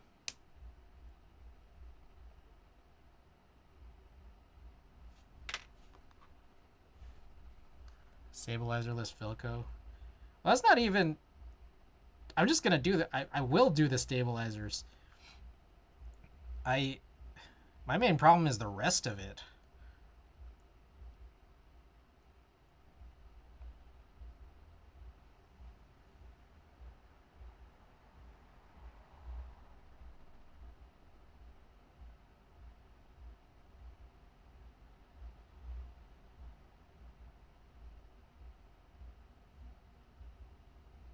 There's also a specific Filco I was gonna do. It's the Litster stacked acrylic Filco. Pretty cool board. It's just a shame that it was a TKL.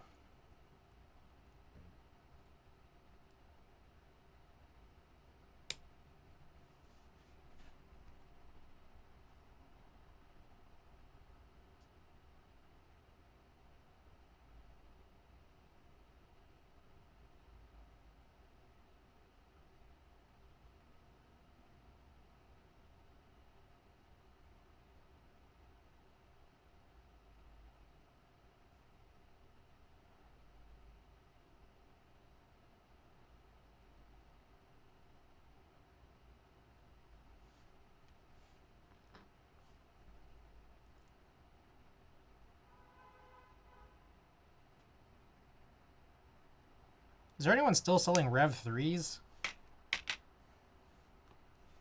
Because that would be amazing if so.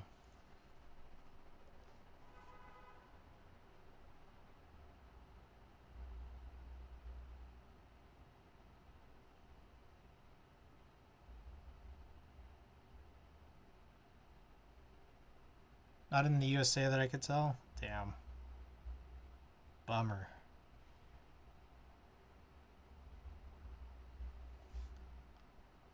I remember Mino Keys was, but I don't know. It's like they had a thing about not shipping to the US when I last checked their store.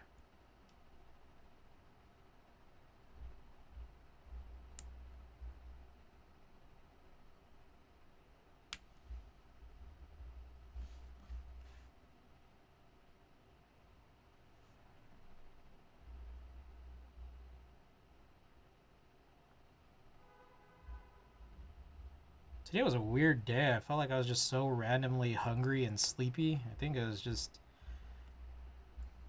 I did kind of...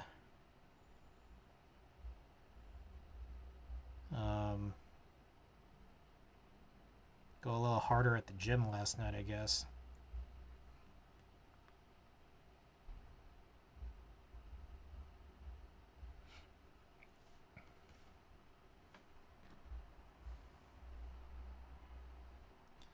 And I'm super sore.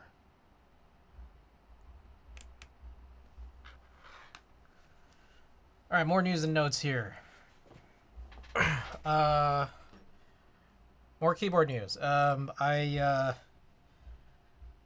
here was something funny. I took those Wuche Studio Jades out of the Leviathan, I think, a long while back.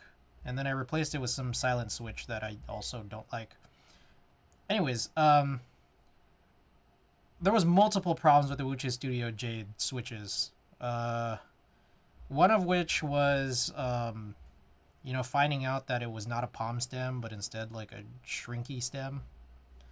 But that wasn't even the first problem. The first problem was I did a spring swap on them, and then I forgot to write down which springs it was that I put inside them. So I spent a bunch of time today trying to ID it, and I think I figured it out. I think they're Geon. They're just Geon single stage springs. 67.5, 22 millimeter. And it's just like, there were little differences it took me a minute to figure out.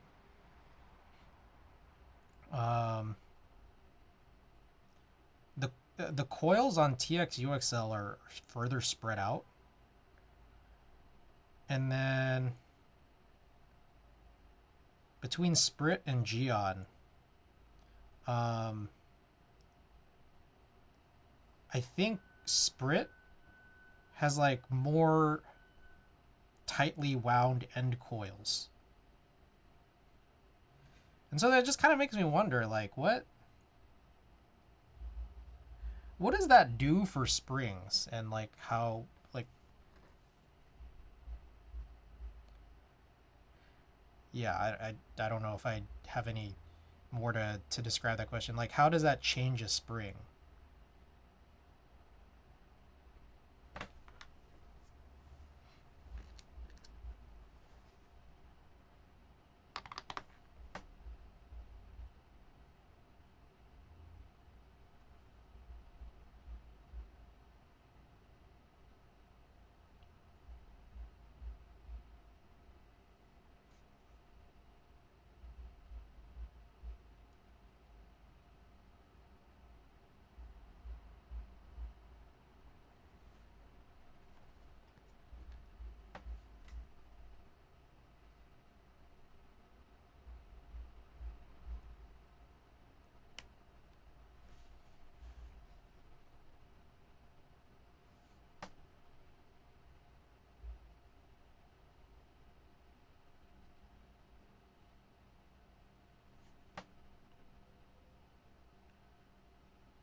Oof.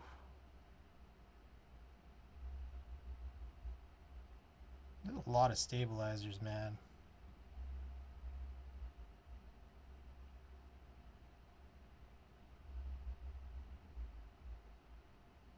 Oh god. I am missing the target here.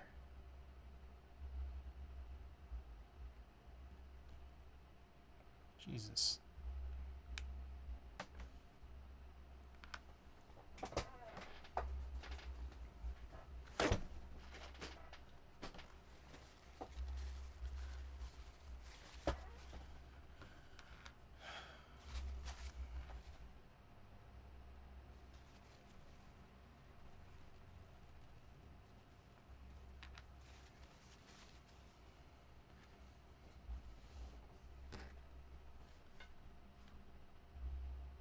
So I've been playing Pokemon, as you guys know. But I'm like kind of like getting to the end of like the actual game. So I kind of had this brilliant idea of like actually trying to get back into competitive Pokemon. So I've been working on training just like a big pool of Pokemon that I have. And I've been working on it. I've been working on it a really long time here. Or like I've just been putting a lot of time into it. And actually last night entered my first casual battle. Casual, like an online battle in the game, like in-game online battle. It was like unranked. I actually got a win. Just chill. Well, the opponent forfeited. And the thing is, I could kind of tell that the opponent kind of knew what they were doing. But I was able to just kind of gain an upper hand. But the rules are kind of weird. The rules are weird now. It's different. Did you take a kid's lunch money? It was a Japanese player. And yeah, there was kind of just like a playing phone tag with switching Pokemon or just switching Pokemon back and forth, but I was able to gain an upper hand because I got a Gliscor Swords Dance off, and the guy just kind of knew he was toast, so he just like rage quit. So I look at that like a win, right? But then, what's kind of funny is I'm just like reading about competitive battling. I'm trying to find out a little bit more. It turns out only after I'd done all this training did I find out like the type of battles that I'm looking at are not even the ones that are most played anymore. So like when I used to do competitive battling way back, 2003 to 2013, whatever. I guess 2011 maybe. It was just like 6-on-6 single battles. But like this unranked battle that I did last night, it's like there's this idea that it's like you bring 6 and then you only choose 3. So you're just doing a 3-on-3 battles, but like each of you can see your pool of 6 so that you can kind of try to strategize. Is that Discord in English? The Han one? I saw some people write messages in English. I don't know if you were saying the same.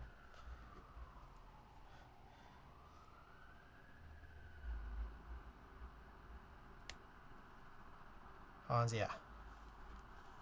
So anyways, single battle is pretty different, but the thing is, even then, singles is not even what is played anymore.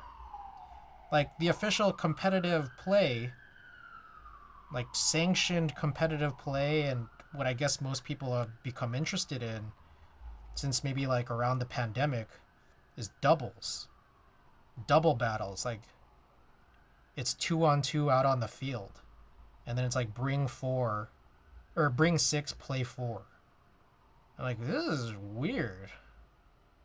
I guess these battles just go really fast now. It's like I'm like trying to prep a team in a way that's like not, the game is not played like this anymore. Like, oh shit.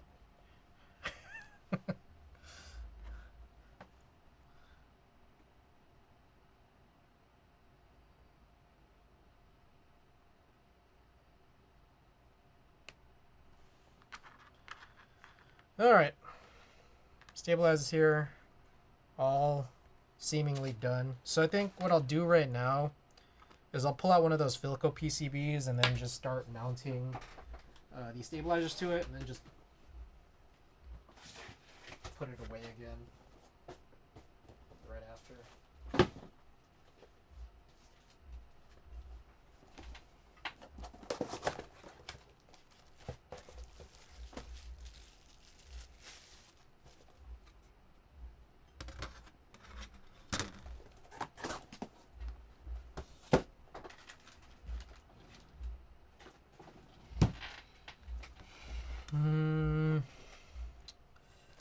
had the little screw thingy here. Or was it? No, that's definitely not it. It was this.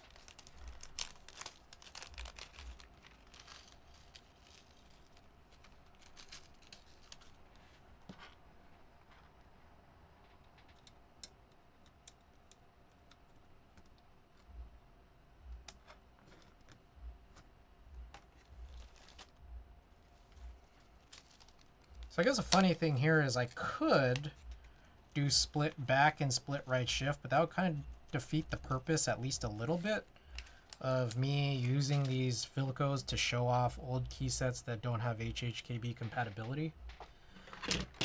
But I'm realizing I don't actually know how many of those I really have left. So maybe I can.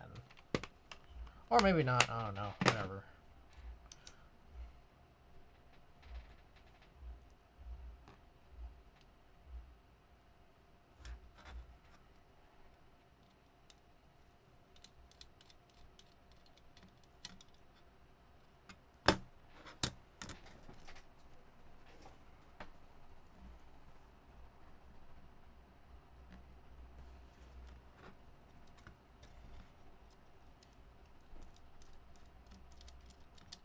Alright. I still need to pack prizes. I still have not even gone to you guys to confirm addresses. I will still do that. But if anyone here in chat has won a prize in the last month or so and has changed addresses, you're free to welcome, or you're welcome to let me know right now. Or if you opt to not use that because it's doxing material, then yeah, I'll still go message you.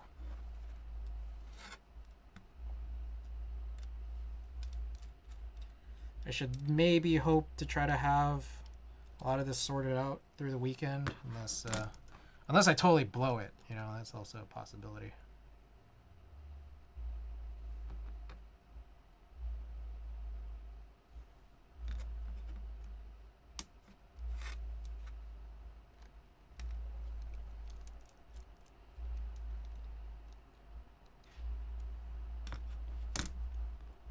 Here's a question.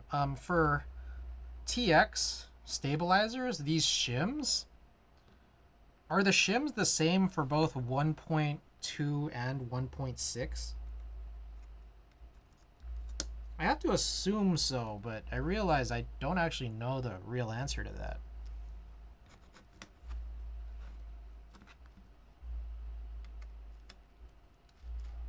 I think so.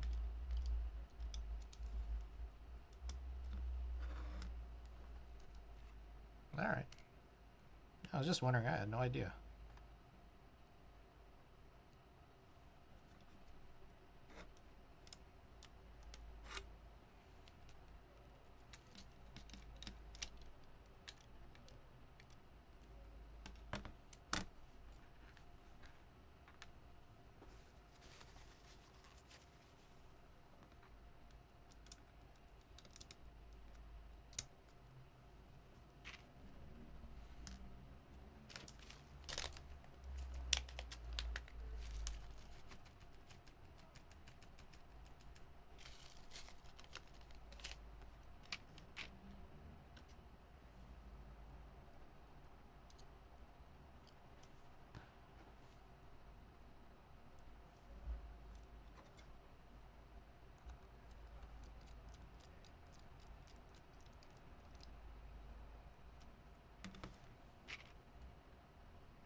Alright, almost done here with this guy. Also, is there like a build guide for the sink? Because I realize I just have no clue how this really works. There's a bunch of these little gasket things. They look like gaskets that were included. I'm like, I don't know what to do with these.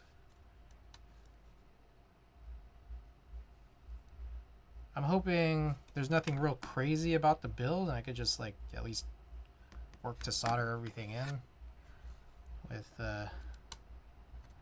nothing missed.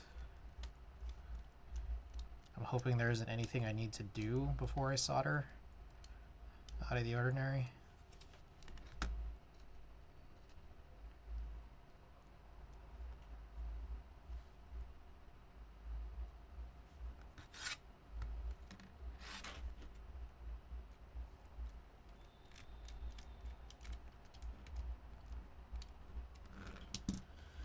Okay, we'll do this build another day.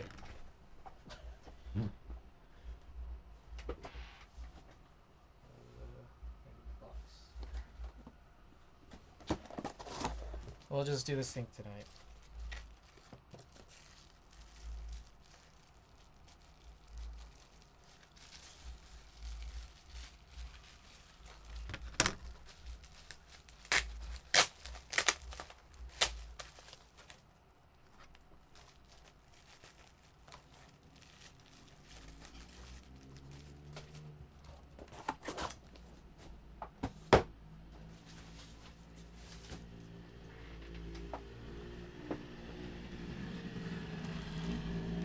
Before we continue, let's clean out all these clear washers. One of my least favorite things in the universe. Clear plastic washers. Tiny clear plastic washers. Stupid ass tiny clear plastic washers.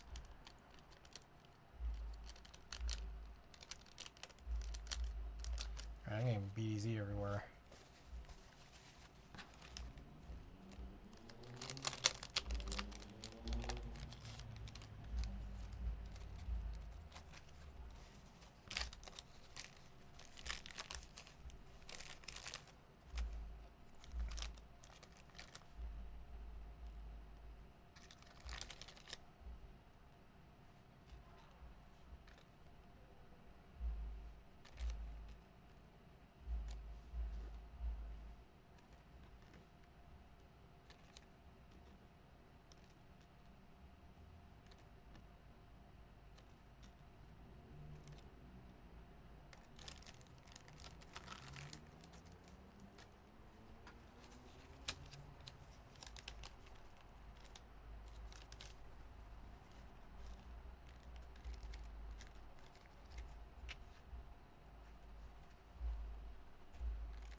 Okay. Sync PCB. Here we go.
I'm noticing some weird things on the PCB where I'm just kind of like,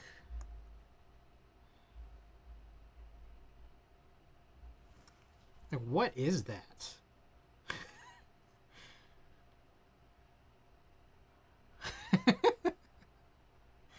I asked this because it looks like there's a 2U stabilizer area on the top left. Like, what?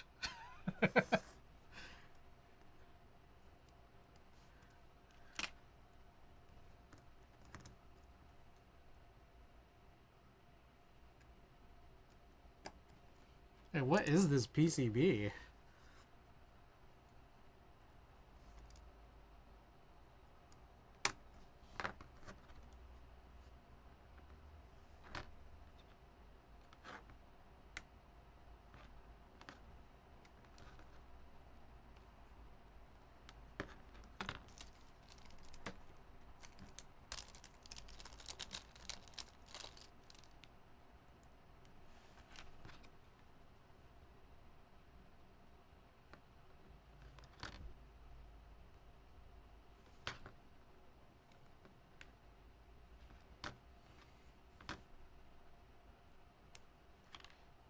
Found a funny error. I don't know if it's an error. Funny inconsistency on the PCB. For the enter, they actually kind of write down what these, or on the PCB they write down what these the keys correspond to, so you can actually see all the letters and stuff. But on the enter, one of them is spelling enter ENTR, and then I guess for ISO enter, it wrote in ENTE.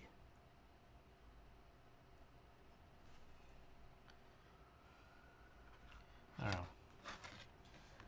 Completely not important.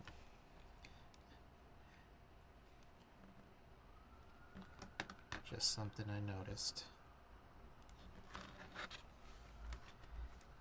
Oh.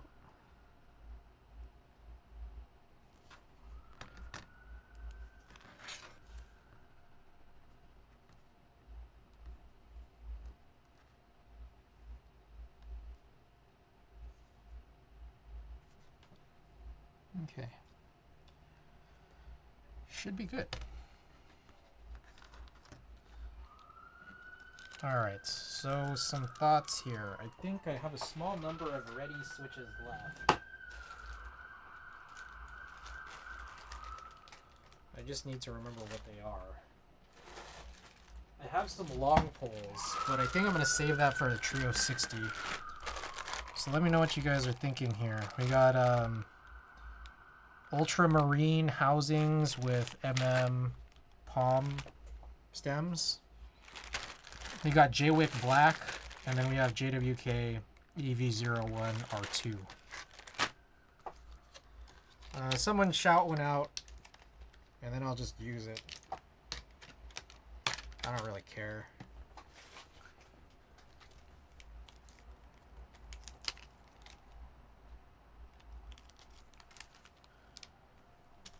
JWIC, JWK are ultramarine palm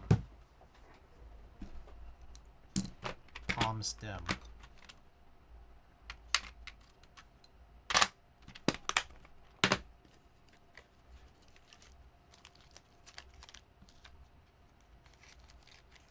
Those options are they all basically the same switch?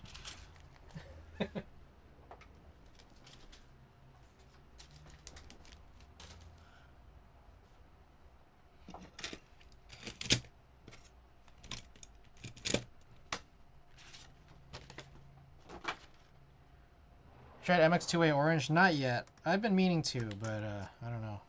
I just haven't yet.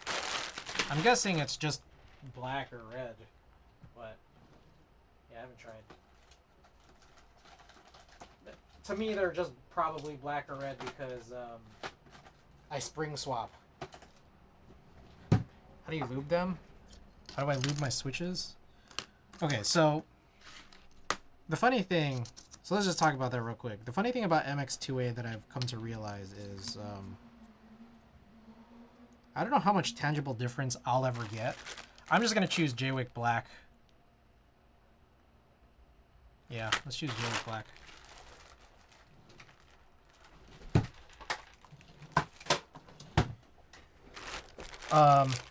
I wouldn't get any real tangible benefit out of MX2A because it's like, the thing is, I think the spring is supposed to be a different shape, but I'm just gonna spring swap. Like, the only thing I wouldn't spring swap, I guess, would be browns. Maybe. But yeah, the way that I lube is super mega light sheen on everything. Pretty much everything. Like, If it's a linear, like I'll lube the contact leaves on the bottom. I'll lube the rails.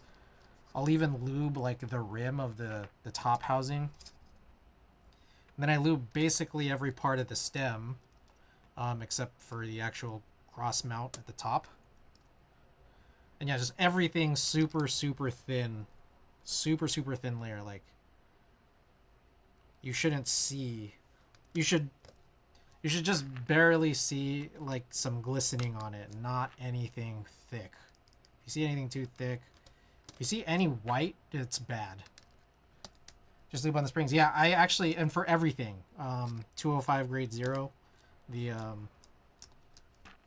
all of the actual like plastic parts, but then also 205 grade 0 on the springs too. But I think a big key is don't put too much.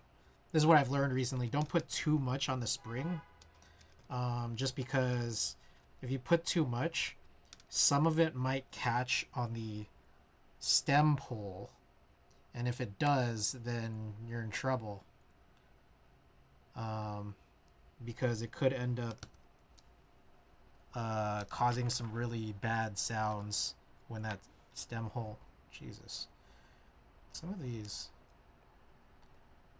legs are like kind of not flush. It'll make some funny sounds, essentially, when you actually depress.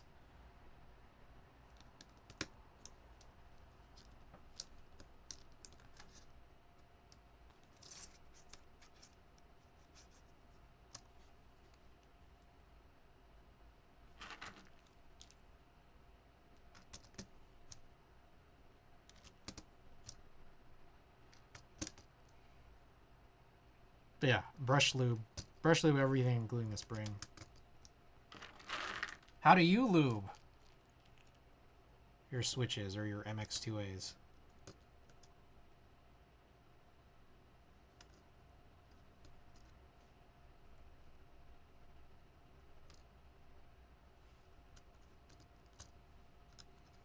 These are weird switch cutouts. Just the springs lately. Oh, interesting. So you don't lube the stems? What stabilizers do you use? For the most part, okay, it's like, it's a very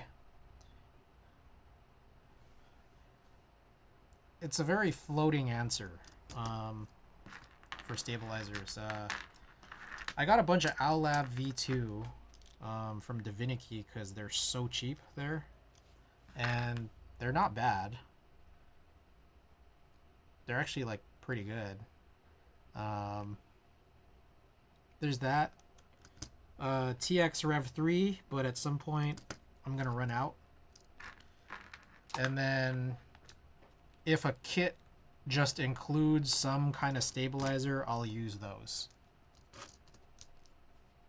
So like Tina and my brother's Neo 75 CUs, they came with like some like Neo stabilizers.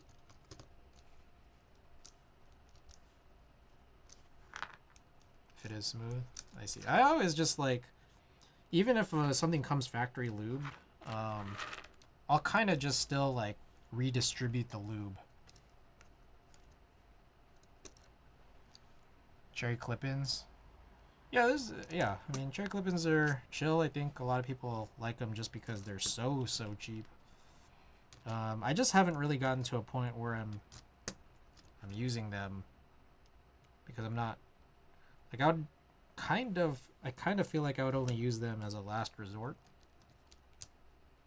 Just cause like okay, here two things. I have two issues with cherry stabilizers, and they're not that big. The issues are not that big at all. But my two issues: one, I think that if you're being a little too much, then like the wire can pop out a little bit more easily than a lot of other stabilizers that are not cherry clip-ins. Where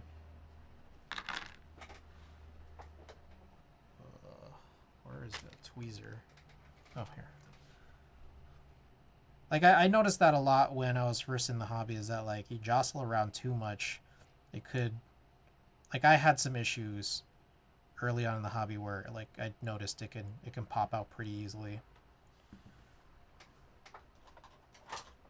My other issue is it's just I know you can clip the fang. It's just like I don't want to. Like I don't want to have to do that. Like I'd rather just the insert be ready. What's kind of funny is that I think that cherry plate mount is where the clipped design comes from. Because like I noticed this like early on when I would just like harvest a bunch of parts out of old cherry boards was if you have cherry plate mount stabilizers, those clip-ins look the same as like Duroc or just that design where there's no extra fangs to clip, because the fang clipping is like a totally different shape, like even outside of like the fangs you have to clip. I'm like, why didn't Cherry just do that for all of it? Like, what? I don't know. I mean, I know why they did. It's just like they wanted the board installations that they would produce to have like a softer bottom out, but it kind of feels not good. Yeah, the claws. No, so that's for the housings.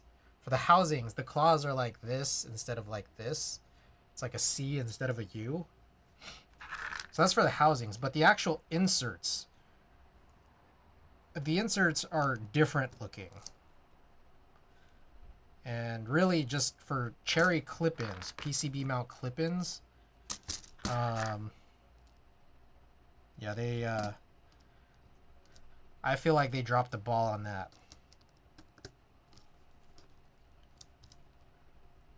There was a point where I was using cherry,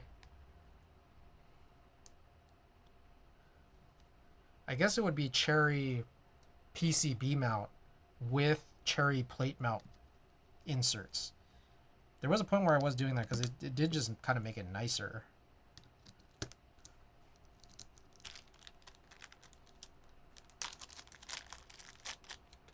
All right, what are these springs in here?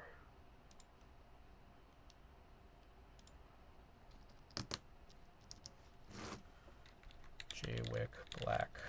Geon 67.5, 22 millimeter, single stage. Okay.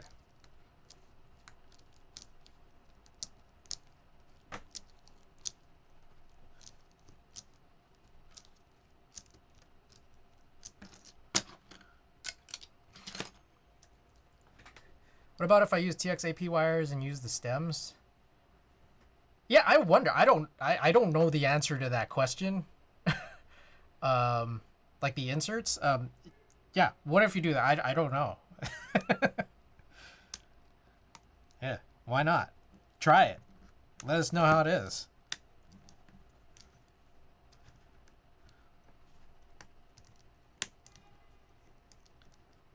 Okay, this is very not pressed in.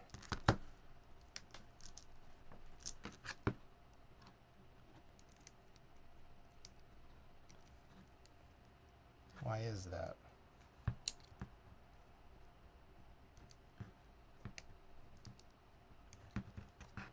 I shall tomorrow. I became a night stabilizer simp. Combined with minimum stem wobble switches, you can get away without lubing them in some boards. So I still haven't tried night. That might be something I try next. How is the cost? It's just like I always hear about them, but I really don't otherwise know a lot about night stabilizers other than the name and that I guess people like them. JGW sent Alex cherry housings with TX stems. If I remember correctly, they were finicky. Ooh. All my night stabilizers and my LK65s are bone dry. Interesting.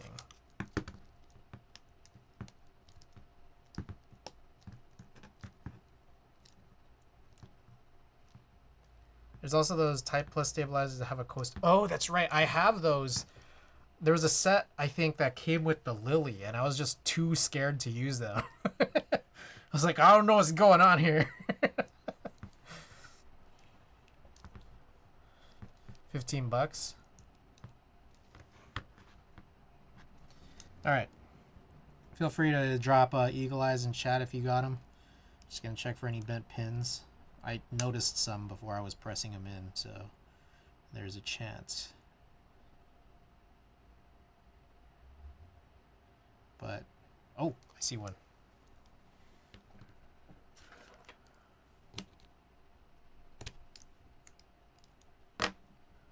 Still waiting on NK Lily extras.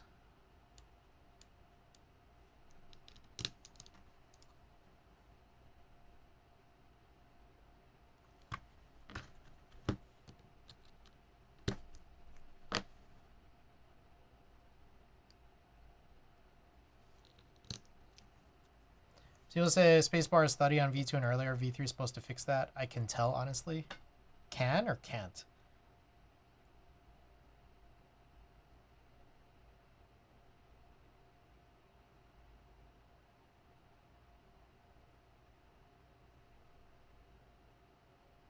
Can't? Cannot. Got it. Okay, I think we are good. I am again gonna try to press everything in completely.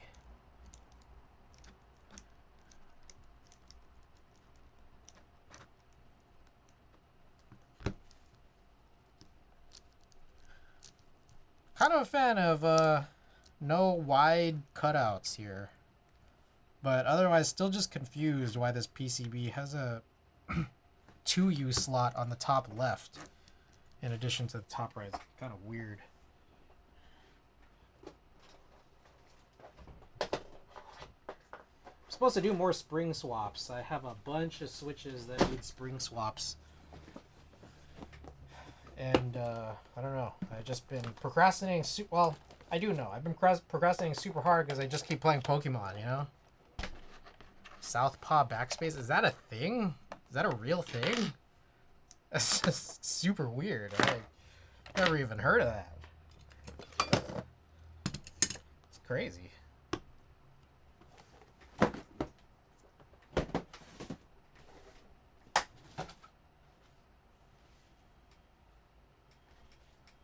Missing some gloves for symmetry. Broken Youth, welcome. I don't know where my gloves are. What? Lightweight baby was mentioned when Alex built it. I don't know for sure. It's weird. Well, the plate doesn't even include it. That's okay. There's multiple weird things. There's a plate that has basically just HHKB layout only. There's no split or like full right shift, full, you know, backspace. There's no place for that, whatever the Southpaw backspace is, but it's on the PCB. But again, I'd never even heard of Southpaw backspace. That's crazy. I didn't even know it was a thing. All right, I am missing. Oh, there they are. Why are they here?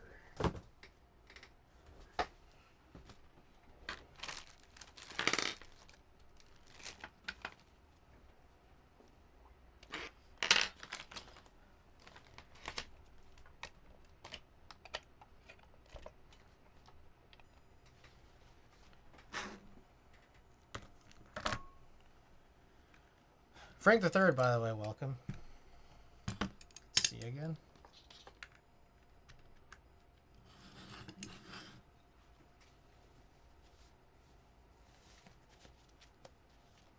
All right. This is going to be our only build. We did stabilizers for a future build, and I guess that's the nice part. Is yeah, we don't have to do stabilizers for that, and, you know, down the line, especially considering it's a TKL. I feel like this is off. Just raise this temp up a little.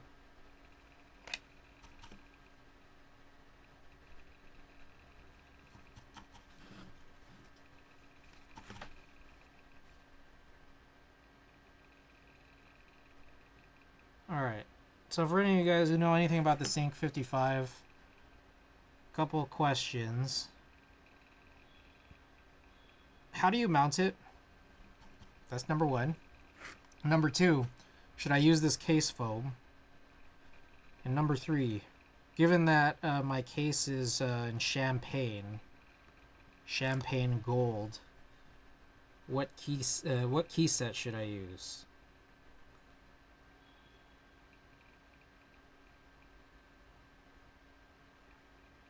Oh, I missed something. I was supposed to try to change this to PBT raw. I'll do it another time.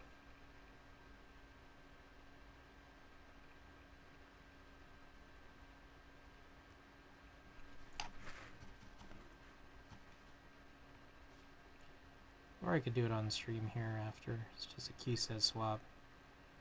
There's no biggie.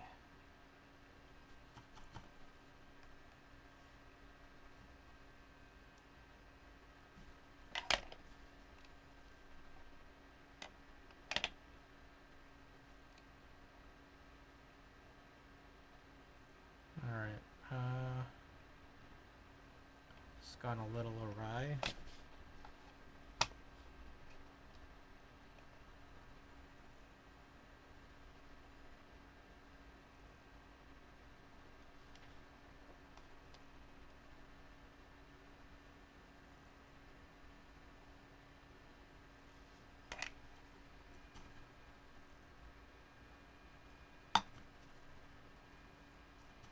Let me answer that last question. Alhambra, I don't know what Alhambra round 2 is. What is Alhambra round 2?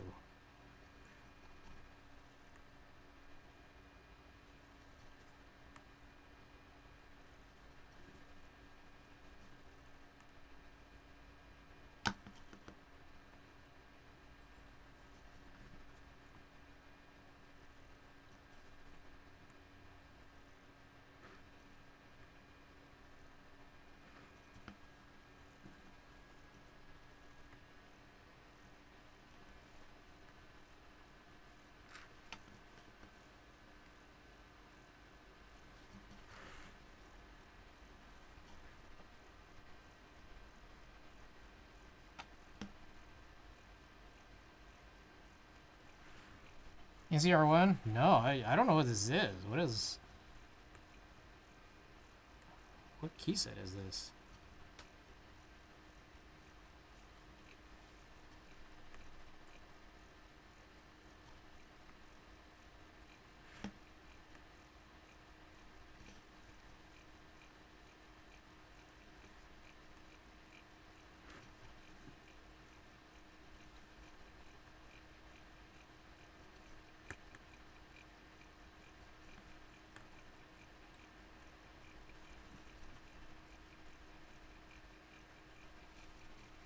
Alright, check that out in a little bit.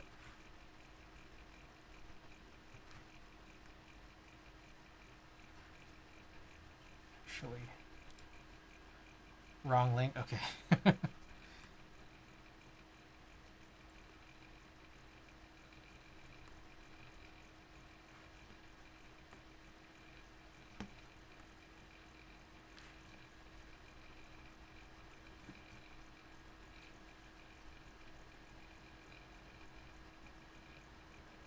Quick time check. It is almost 10:30 p.m.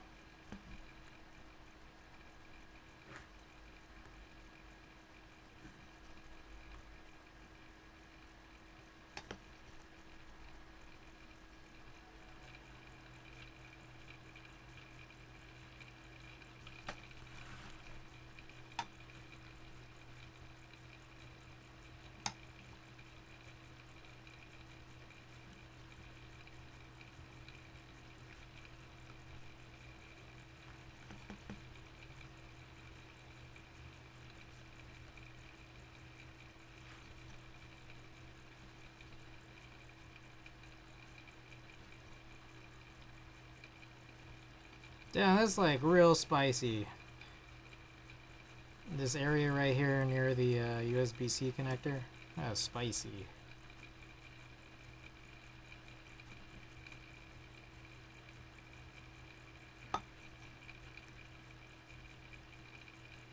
Oh, I think I do need to use the foam, actually. Or something foam-like, because if I recall correctly, one of the big value propositions of this Cinque 55 is the fact that the case is so incredibly, like, thin. Like, the front height is really, really, really short. So I'm pretty sure I'm going to need, like, a foam or, you know, a layer of tape or something just to prevent shorts. Or I guess maybe, at the very least, a piece of paper. Gawk, welcome.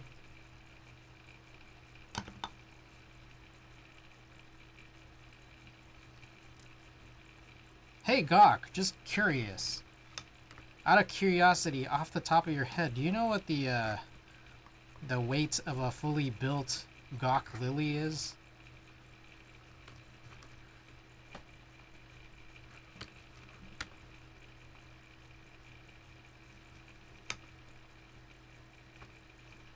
With, I don't know, GMK caps?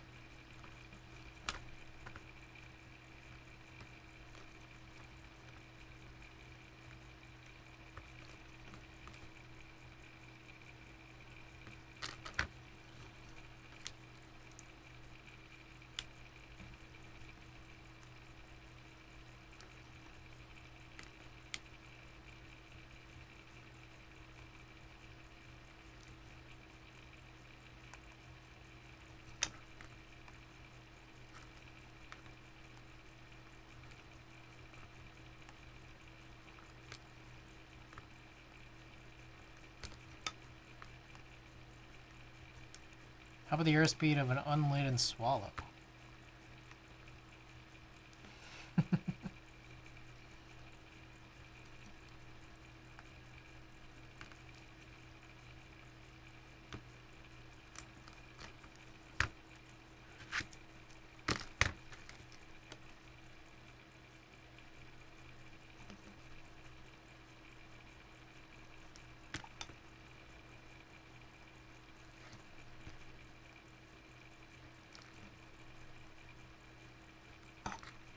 Oh, hi, Casual Topiary Enjoyer. Welcome back.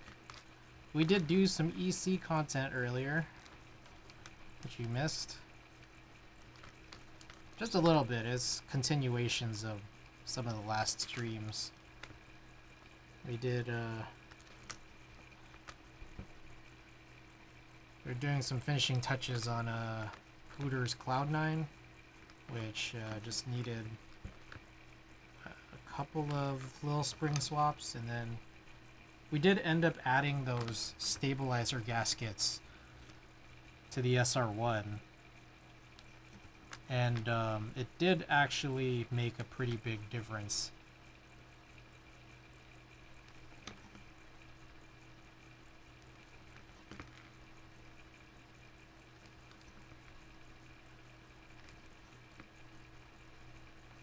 Oh. What the hell? Okay, I guess I soldered that one in fully already.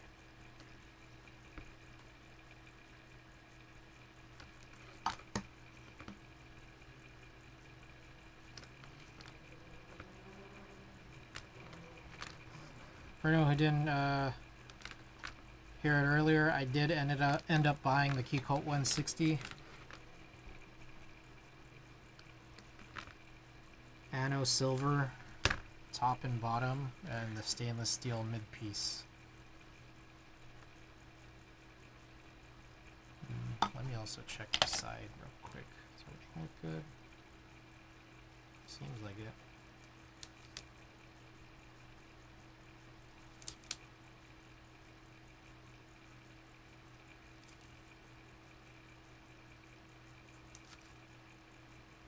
Yeah, seems good.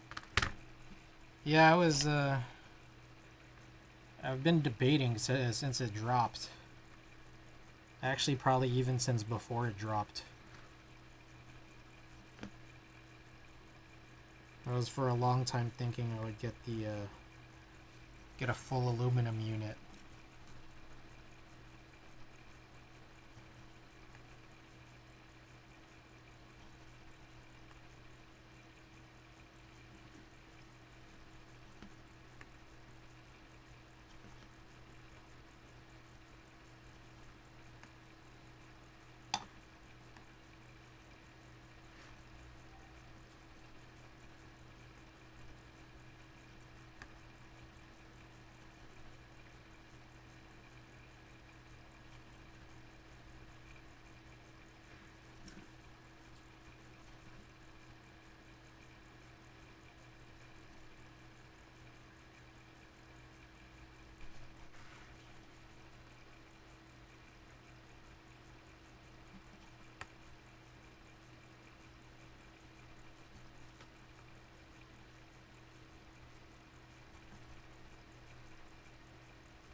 I guess the interesting thing about this H2H that I have up here, you can just use like a EC Pro 3, right?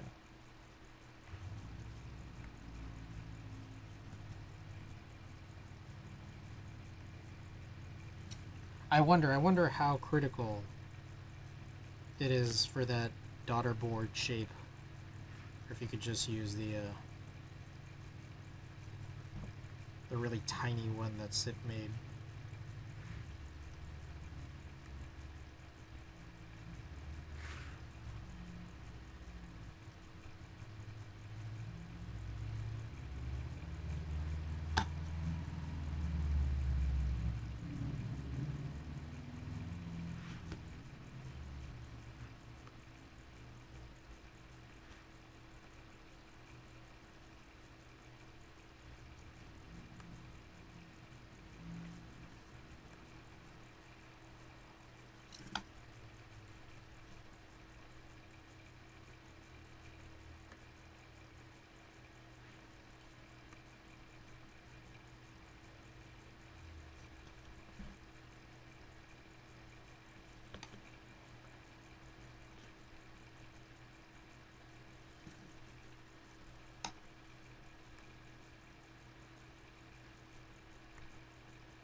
Alright. That might be it. So I think we could just go and test this. And luckily, it's a connector PCB.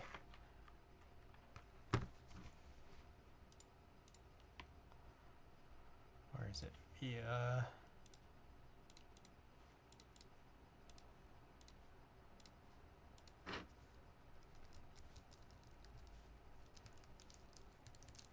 Oh, I forget one.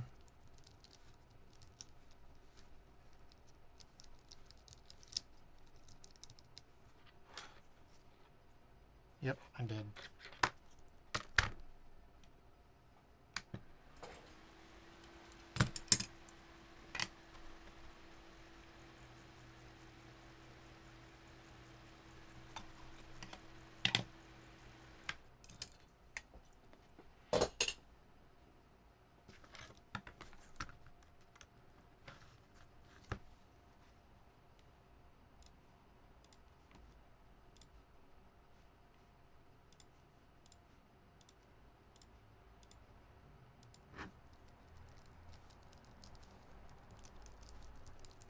There we go.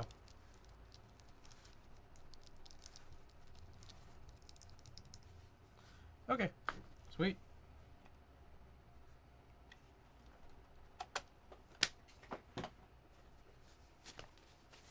So you know, I got mine in the mail list. Nice. Is MX Black the way or any other Switch Rex?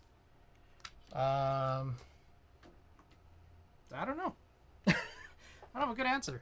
I mean, honestly, most Switches are good. Cherry Black is good. I don't know that I particularly have any good Rex. Like, I think the Cherry has a pretty, you know, people call it like a classic sound, but I think on top of that, it's, you know what you're getting out of it. Ooh, I like this. I like this board already. It's very light.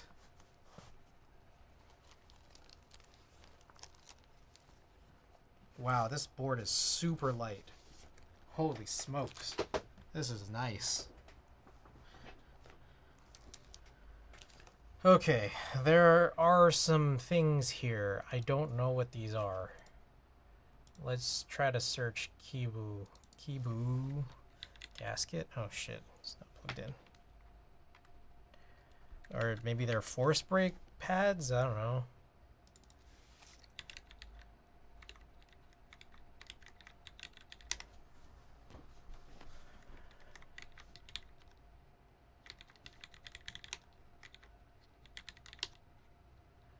Okay, I don't know what this is. Are these feet? Okay, these are feet. I don't know what this is.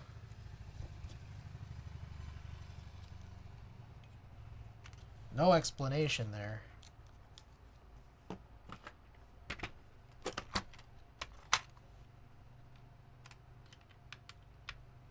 Looks like we got Torx here.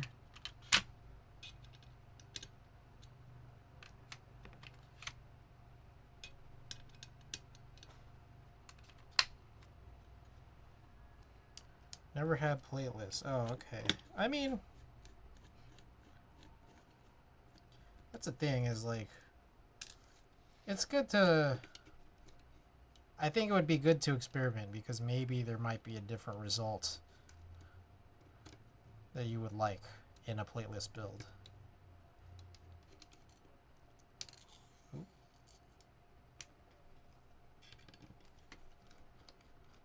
Maybe force break tape? No, well, so it's weird because the long pieces are feet. Would these little pieces really be force break?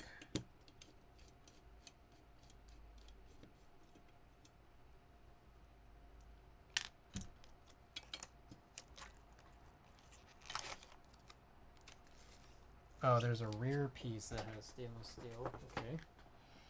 Okay, real quick, I just want to show this off. That's pretty cool. I like that.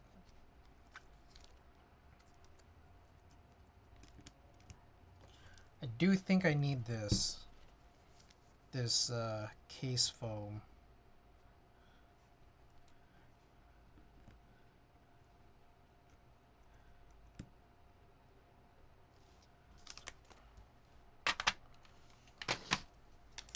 Just because of how short the front height is.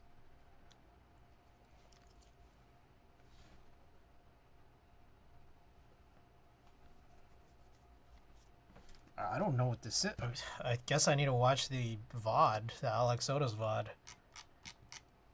I don't know what this is.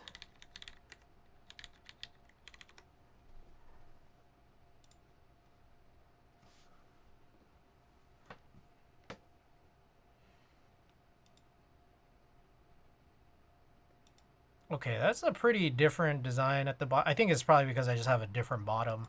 Mine is not the full copper. Oh, he got like a lot of extra foam. Oh, oh, oh. Wait. The hell is this? That's, oh, okay, I see. You put these little guys here. Okay. Alright, that's interesting. But what does it do?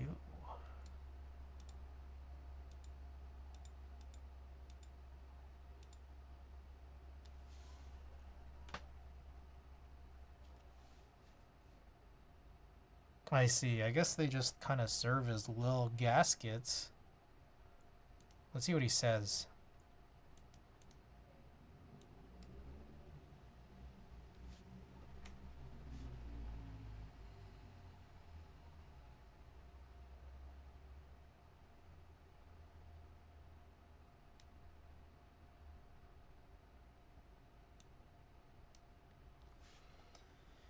Okay, well, I guess we'll throw it on. Also, yeah, I guess this was a plate. It's possible to do this plateless. But it's chill. Okay, I guess these are so tiny. It's like I feel like you gotta be pretty careful.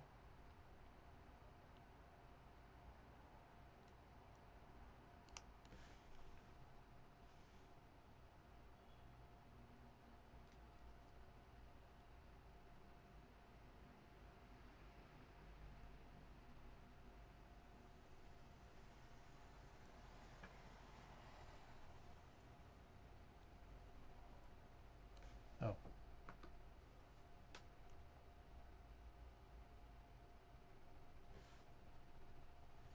They're so hilariously tiny. I've never seen gaskets this tiny.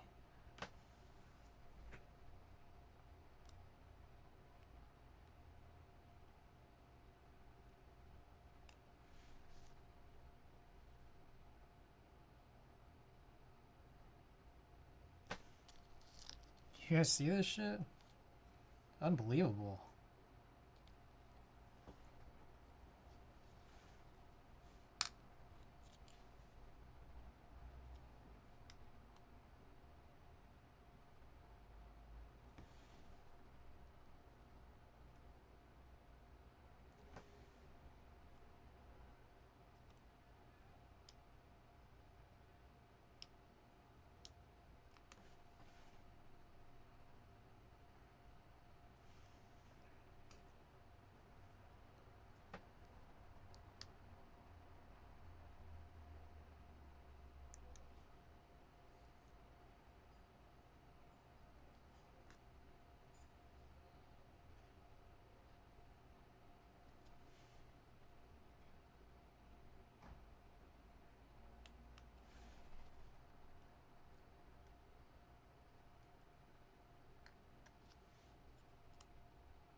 Okay, so I guess that's it.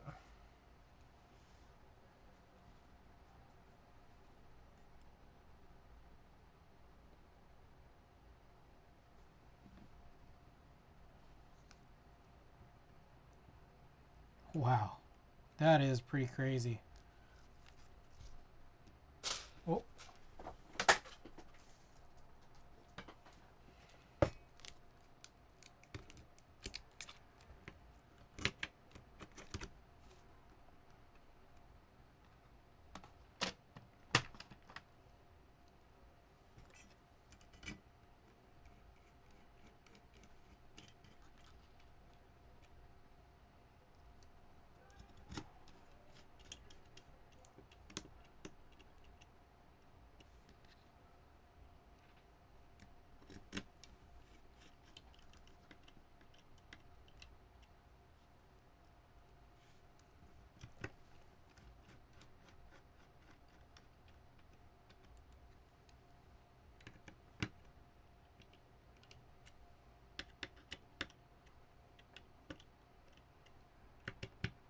All right.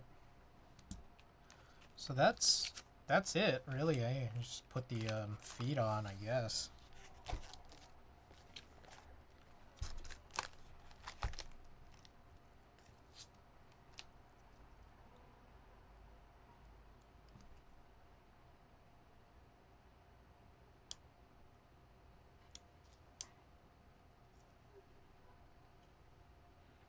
Good.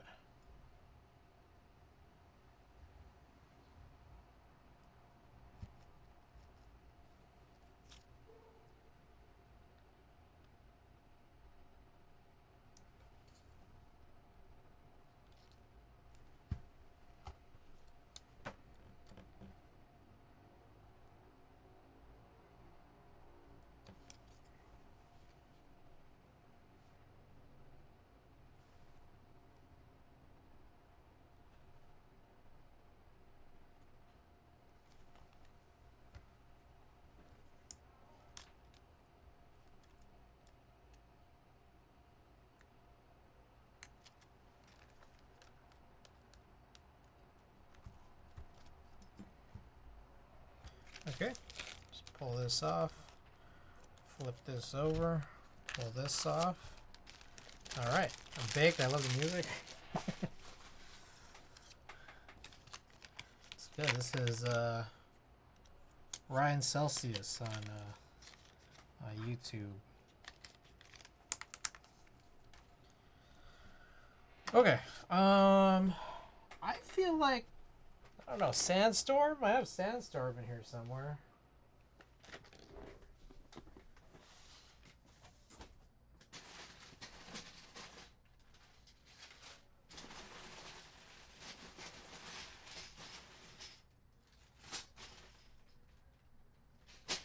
Oh, I also have DCS, SMRT.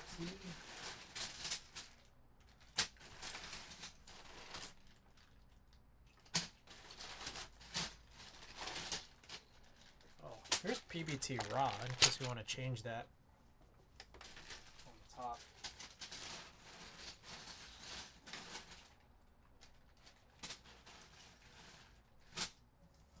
Oh, I gotta try this whole thing.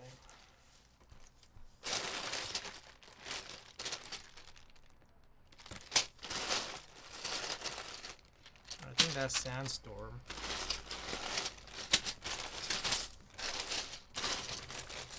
SMRT. I think that might be a little too cool. I think.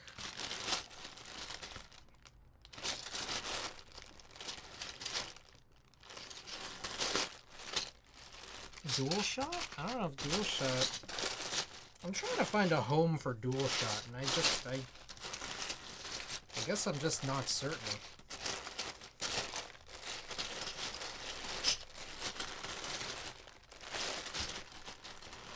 What's that blue board you're using with Striker? LZCLS SXH.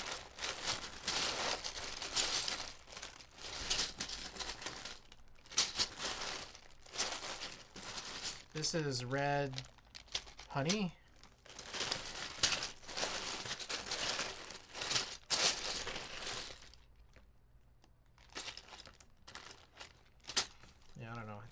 just stop there.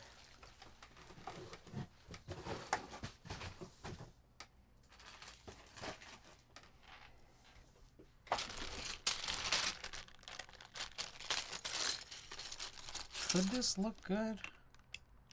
It could. Let's just quickly test.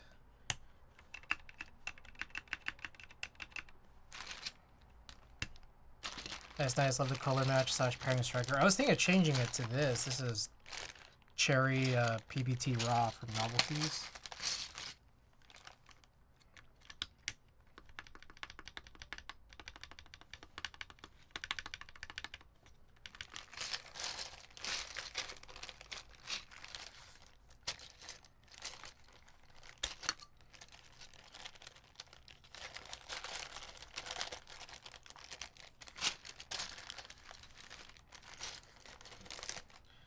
Alright, maybe I'll run a poll. I can't decide. You guys decide for me.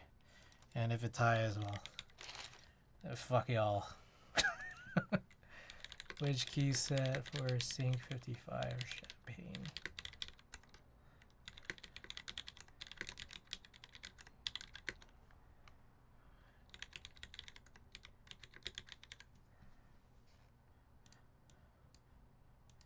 Alright, poll is up. 5 minutes. I'll just like tidy up. This place deserves a tidying.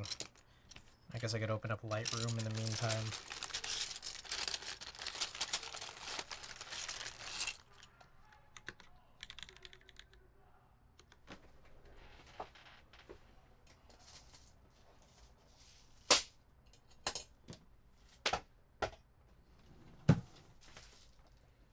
Are there any HHKBs out there with Bluetooth, QK/Neo excluded? Unfortunately, I need wireless. I'll get the Topre in a couple months. Oh yeah, I was just gonna suggest the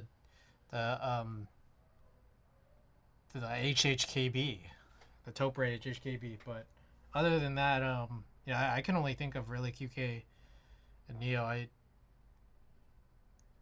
There's a Seto, but I don't know how hard it is to go and find that at this point. The K would have been one if not for the all the fires.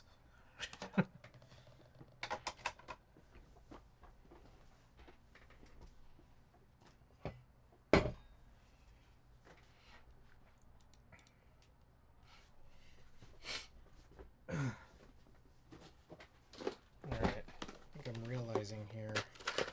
Probably consolidate these now.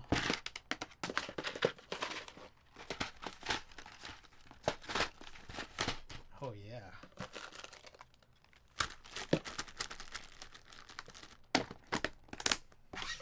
I got a free bin back.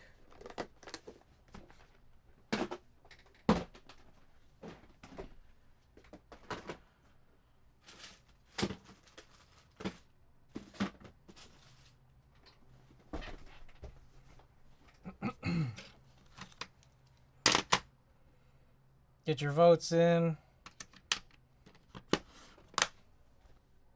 Damn, that's so crazy. Look how thin this is. It's so light. It's crazy. Oh shit. There was a case foam I missed. Or sorry, a plate foam. There's a plate foam I missed. Well, not like I wanted to use it anyways. Kind of ironic that mostly only bigger boards have wireless functionality, which are less portable.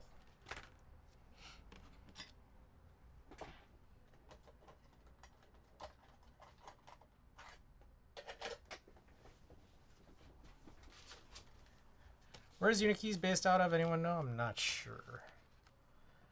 Yeah, I'll see. It is a little bit weird, isn't it? Like, so are you looking for something portable, or are you just looking for something Bluetooth? You're looking for both?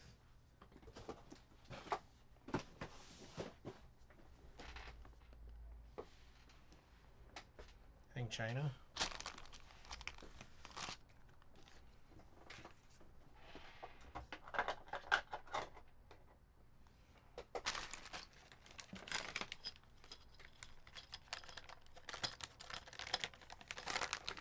Unikeys is Canada.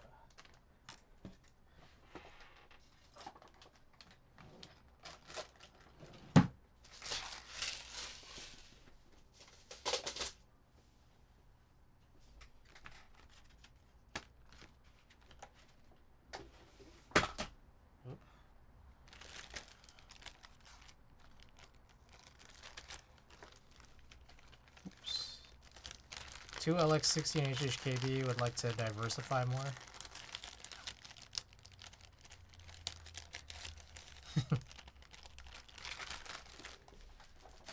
Two is chill. I'll do this another time. I don't even know if it's gonna look good. Alright, looks like SMRT and Sandstorm are in the lead right now.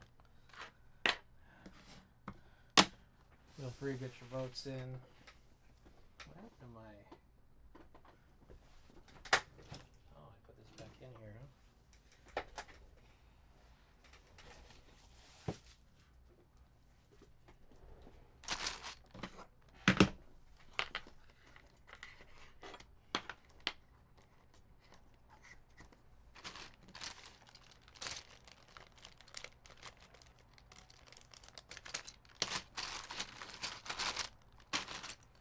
Alright, coming to a close here. Let's see if I can also start hunting for a picture to print.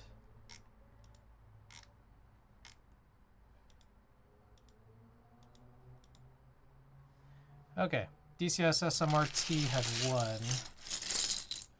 Let's do it.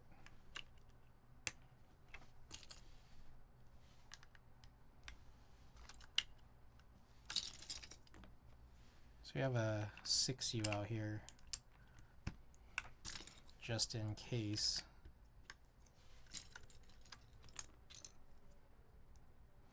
Do.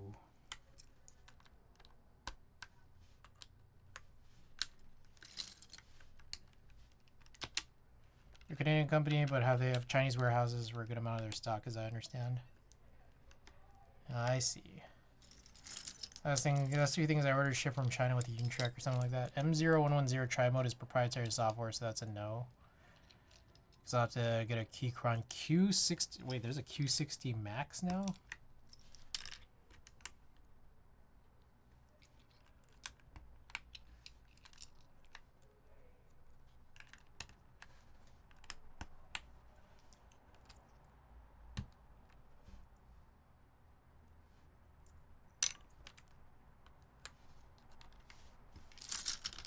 HHKB, yeah. I knew about the Q60 from several years ago. I wasn't aware that there was a Max version now. I'm guessing it has Bluetooth. Or anything, is there anything else special about it that makes it different from the original Q60? Could get a show S60 and get a Bluetooth controller or use hybrid internals. Not a big Blue fan, but KKB Soju is calling me. Anyone else? Max is wireless, I see.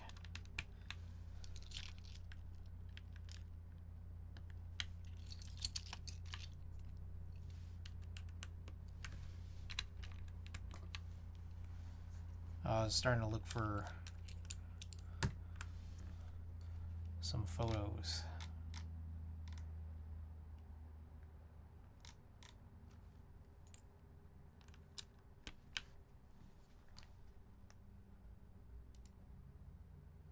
Ooh, how about that? Potato corner in the Philippines.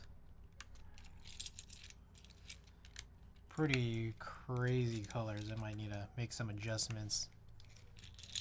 What is this? I don't actually know what this is. What film stock? E200. Oh, this might have been the film I got from Matthew and Cena. Hey, anyone see the video that Teja just dropped? It was like an interview with the photographer for like what was it? I don't know, just a bunch of different campaigns, I guess.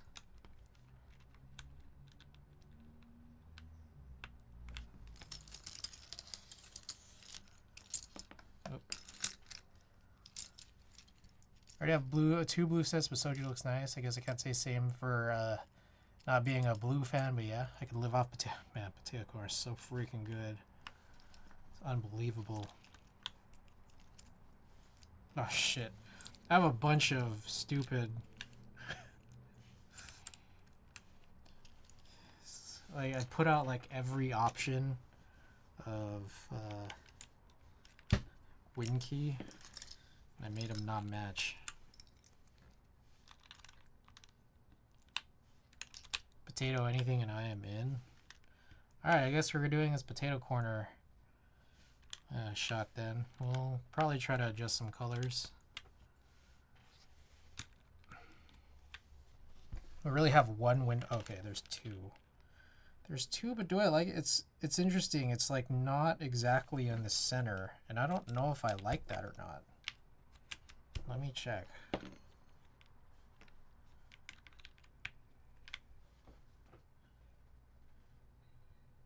Yeah, it's a little weird. It's a little weird. I mean, if it was like a Windows 95 key or whatever, then maybe. Like, it should be a little bit off center so that it's like more conceptually centered rather than actual centering. I hate them all, so I never get it anymore. Alright, here it is. Oh my god, this is so crazy. This board is so crazy. It's so short. The front height's so short, and it's so... Wait, we have a scale.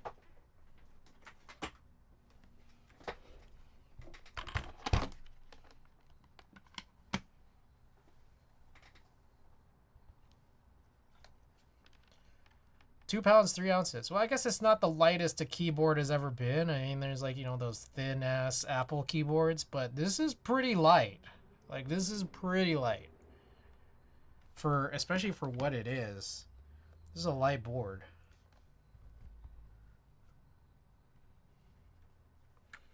Meanwhile, this is the LZ CLS SXH. Almost double. SP is making centered Windows key replacements for SMRT. Just got to send out. Oh, okay. Good to know. Oh, appreciate the info. Thank you.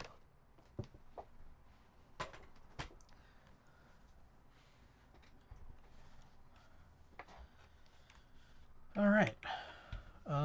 I probably should have run a prediction period. Oops. But whatever. Let's do this. What is this concerning? Show S60 looks nice, but looks like extensive tinkering is required. Wait, what's metal coated PC? Oh, this board? All right, let's do this. Yeah, no predictions today. I don't know, unless you guys want one, but I'm hungry, so we're not doing predictions. All right, here we go. Well, let's show it off. Okay, Cinque 55, aluminum floating plate. It is a plateless possible plate. Sandwich gasket mount, I guess is what we might want to call it. Super low front height. Super light. We have JWIC blacks with JWIC black switches with 67.5 gram Geon single stage 22 millimeter springs. And DCS SMRT. Okay, let's do this. Oh, another thing to mention. Case foam, but no plate foam.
Heavy springs? Ah, okay. Maybe to you guys, I find them kind of perfect.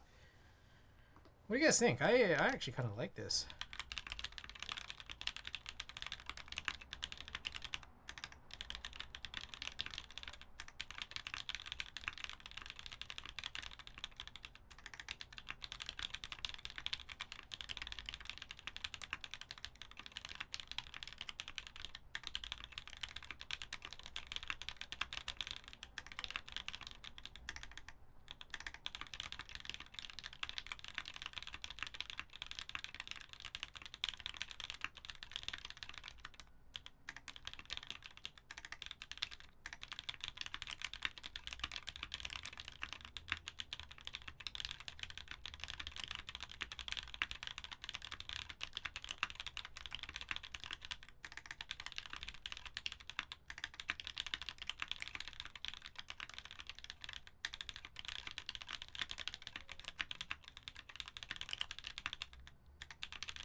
I'm a fan. Yeah, it's nice.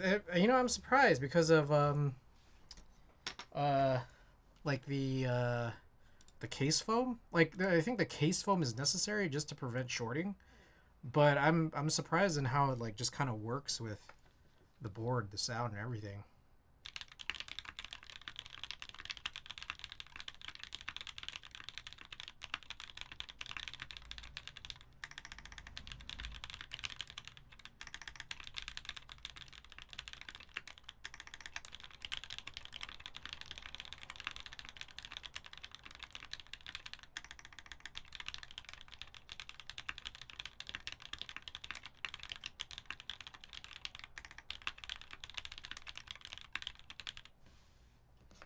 All right, one more with the music on. Fingies are just tired. We're tired just watching. Need a comparison versus no foam. The thing is, I don't know how possible it would be to get a good comparison just because of the shorting, like potential for shorting. Yeah, exactly. Yeah, I need those thin ESD sheets. I could probably do a piece of paper, but it would be. How do I put it? You can't do nothing, or you could, but like I mean, you're not gonna get anywhere with it as a keyboard. But maybe it'll sound kind of different, you know. Like if you're just typing unplugged.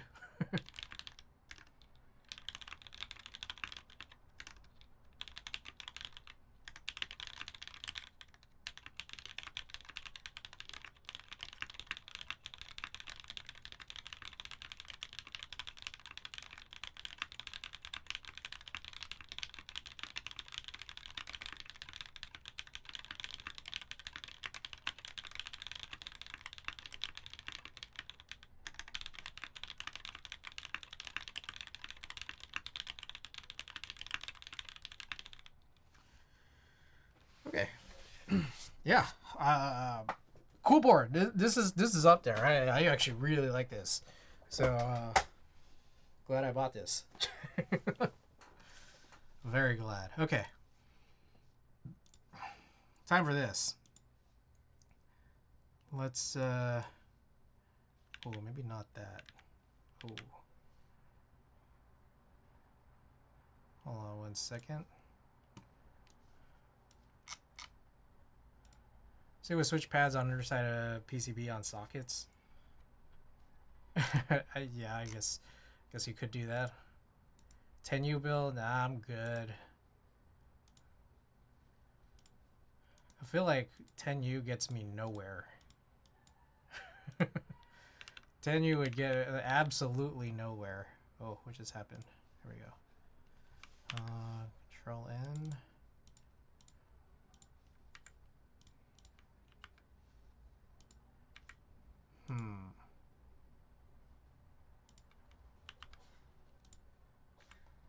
Interesting.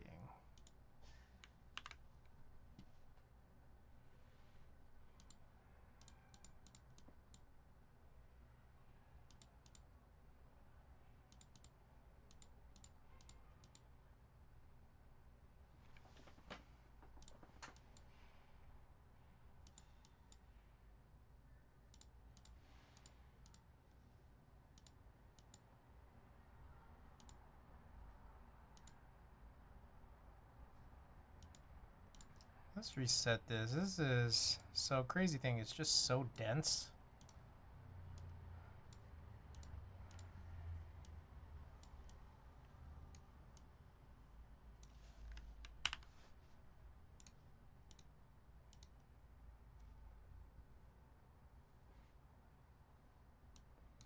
I don't know that actually did anything different here.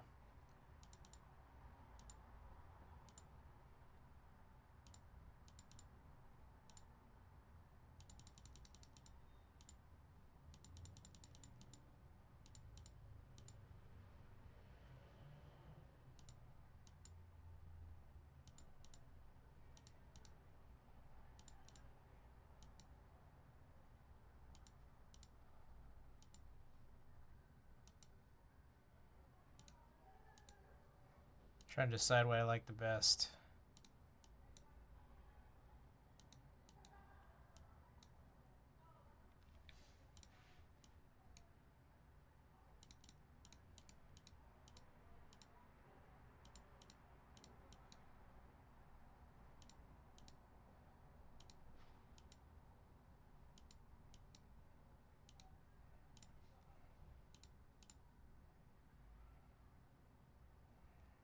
maybe soften this up. Whoops. Soften this up.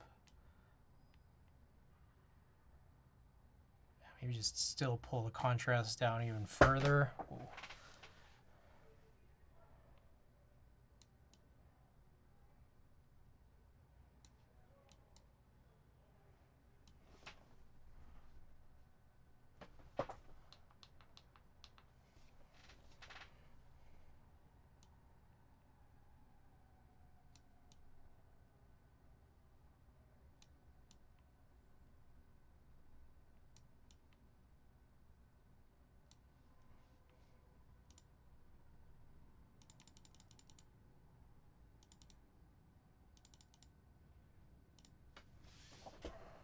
I don't hate it. It's definitely like got a real underexposed vibe.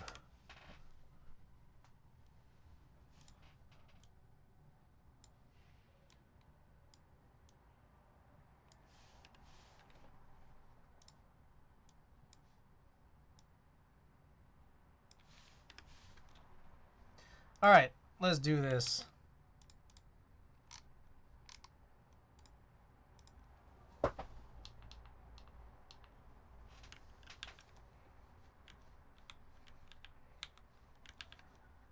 Oh shit, did I not open? Fuck, I didn't open marbles. Yeah, I had that thing where marbles has this thing where it just sometimes crashes on startup. So I did that earlier and then I forgot to reopen it.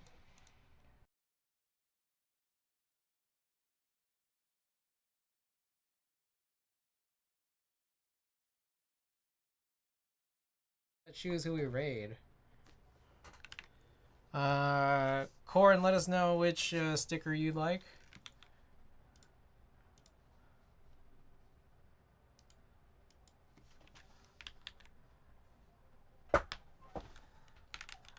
$4.10. Got a potato corner kiosk. What? I was last? Yes. I thought I was ranked. No. You finished last. If you die, you're not eligible. Have a good night. All right, have a brother. Thanks so much for dropping everybody off. Have a good one.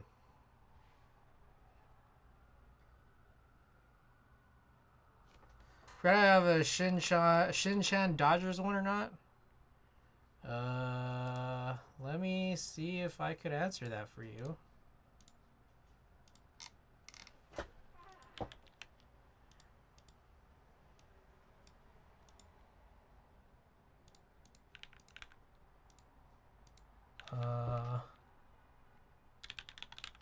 No, I don't think you do.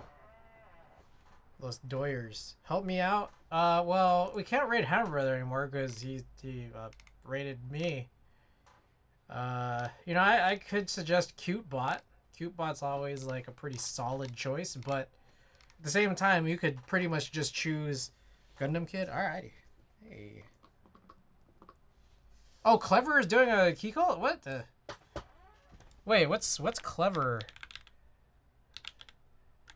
Clever Keebs? Alright, let's do this. Oh, wow.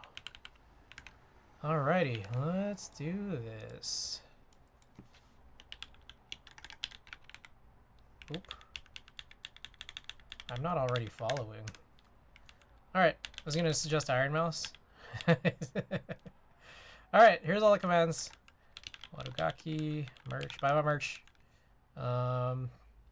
Raid message if you're subbed and raid message if you're not. Guys, check out Clever. He's going to have a bunch of EC stuff out soon. So, also, whatever this stream sounds like is going to be really interesting. So, you know, stay for that. And I'll probably be back like Monday. So, until then, good night.